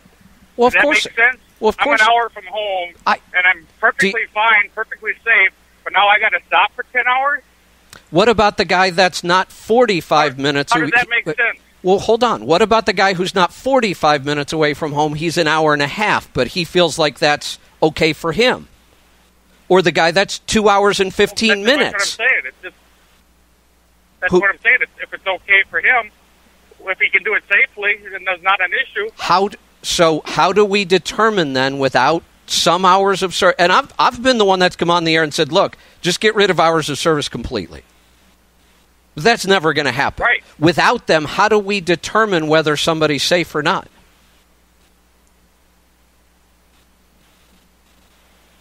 By your safer score. If I haven't had any wrecks, I haven't had any tickets, I haven't had anything. I don't have anything on my record. So I'm safe. What about if I'm a day one driver? And if time will tell. Time will tell what? We just let those guys go make all their own decisions? They're going to be safe or not. Oh, so after they kill somebody or run into a school bus, we'll figure out that they're not.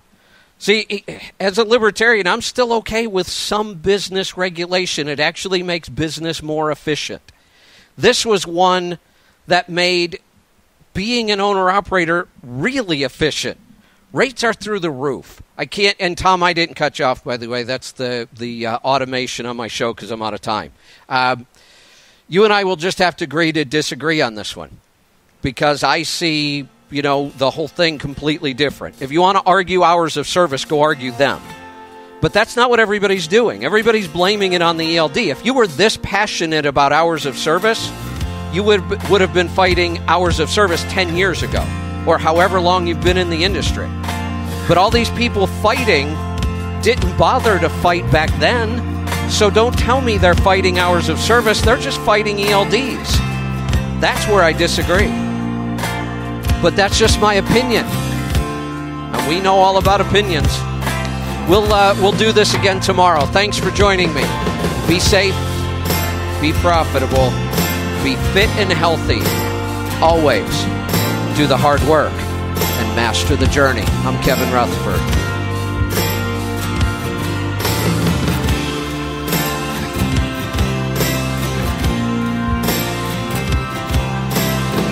Dog Trucking Radio. Driving coach.